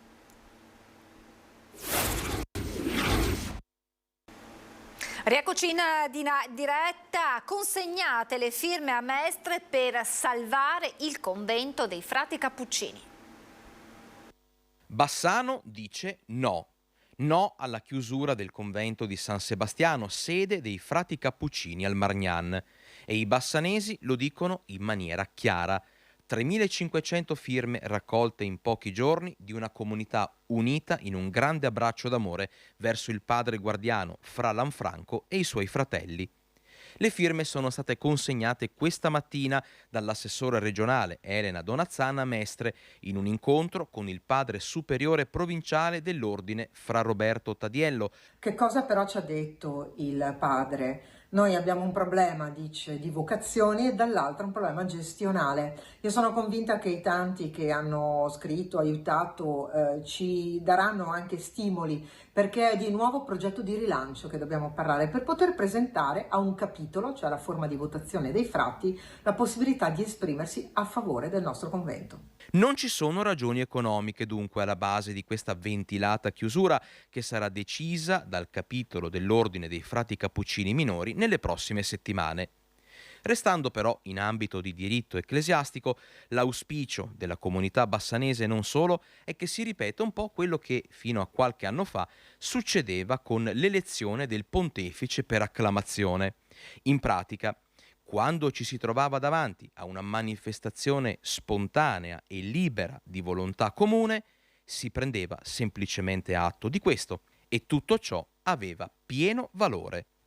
Il bassanese, il Veneto, l'Italia e anche esponenti della cultura e dello sport a livello internazionale hanno già detto a gran voce che il futuro dei frati cappuccini deve continuare a essere quello che è oggi, al Margnan, in città, al fianco di chi ha bisogno.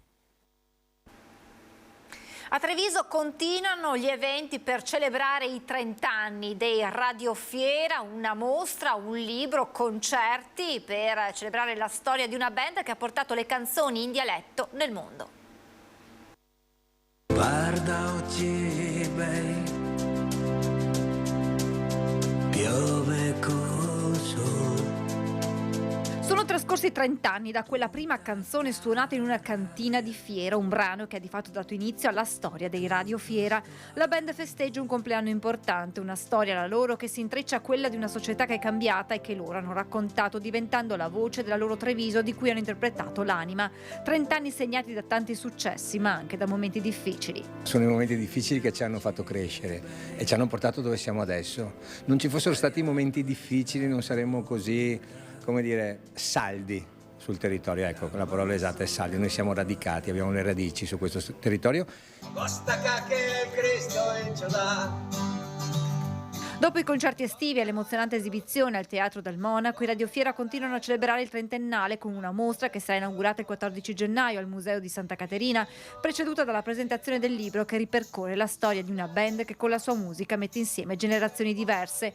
Dal 15 al 29 gennaio poi, ogni sabato e domenica, concerti, racconti e incontri con altri gruppi come i Los Massadores e i Rumatera, incentrati sul dialetto, lingua che ha accompagnato queste band nel loro successo. Il dialetto è la mia lingua madre, cioè la prima lingua che ho imparato a parlare ed è la lingua con cui mi esprimo meglio. Noi in dialetto in una parola noi apriamo un mondo, no? Questo non ci accade con l'italiano. Che tocca a te, fa quello che te sa fare. Era giusto valorizzare un gruppo che ha girato il mondo e che rappresenta la nostra città. Ai Radiofiera dico grazie per quello che hanno fatto e per aver sempre dimostrato il loro amore per Treviso, ha detto il sindaco Mario Conte. Nei prossimi 30 anni? Nei prossimi 30 anni mi prenderò cura di me. Sempre con la musica? Sempre con la musica, no? Sì, beh certo, la musica, io non abbandono la musica non mi abbandonerà mai, fa parte della mia vita, siamo una cosa unica, indissolubile.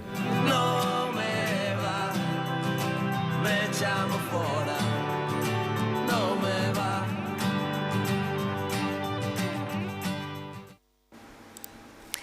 Ed è tutto per questa edizione, io vi ringrazio per essere stati con noi, vi auguro un buon proseguimento di giornata, l'informazione di Antena 3 torna puntuale questa sera a partire dalle 18:30.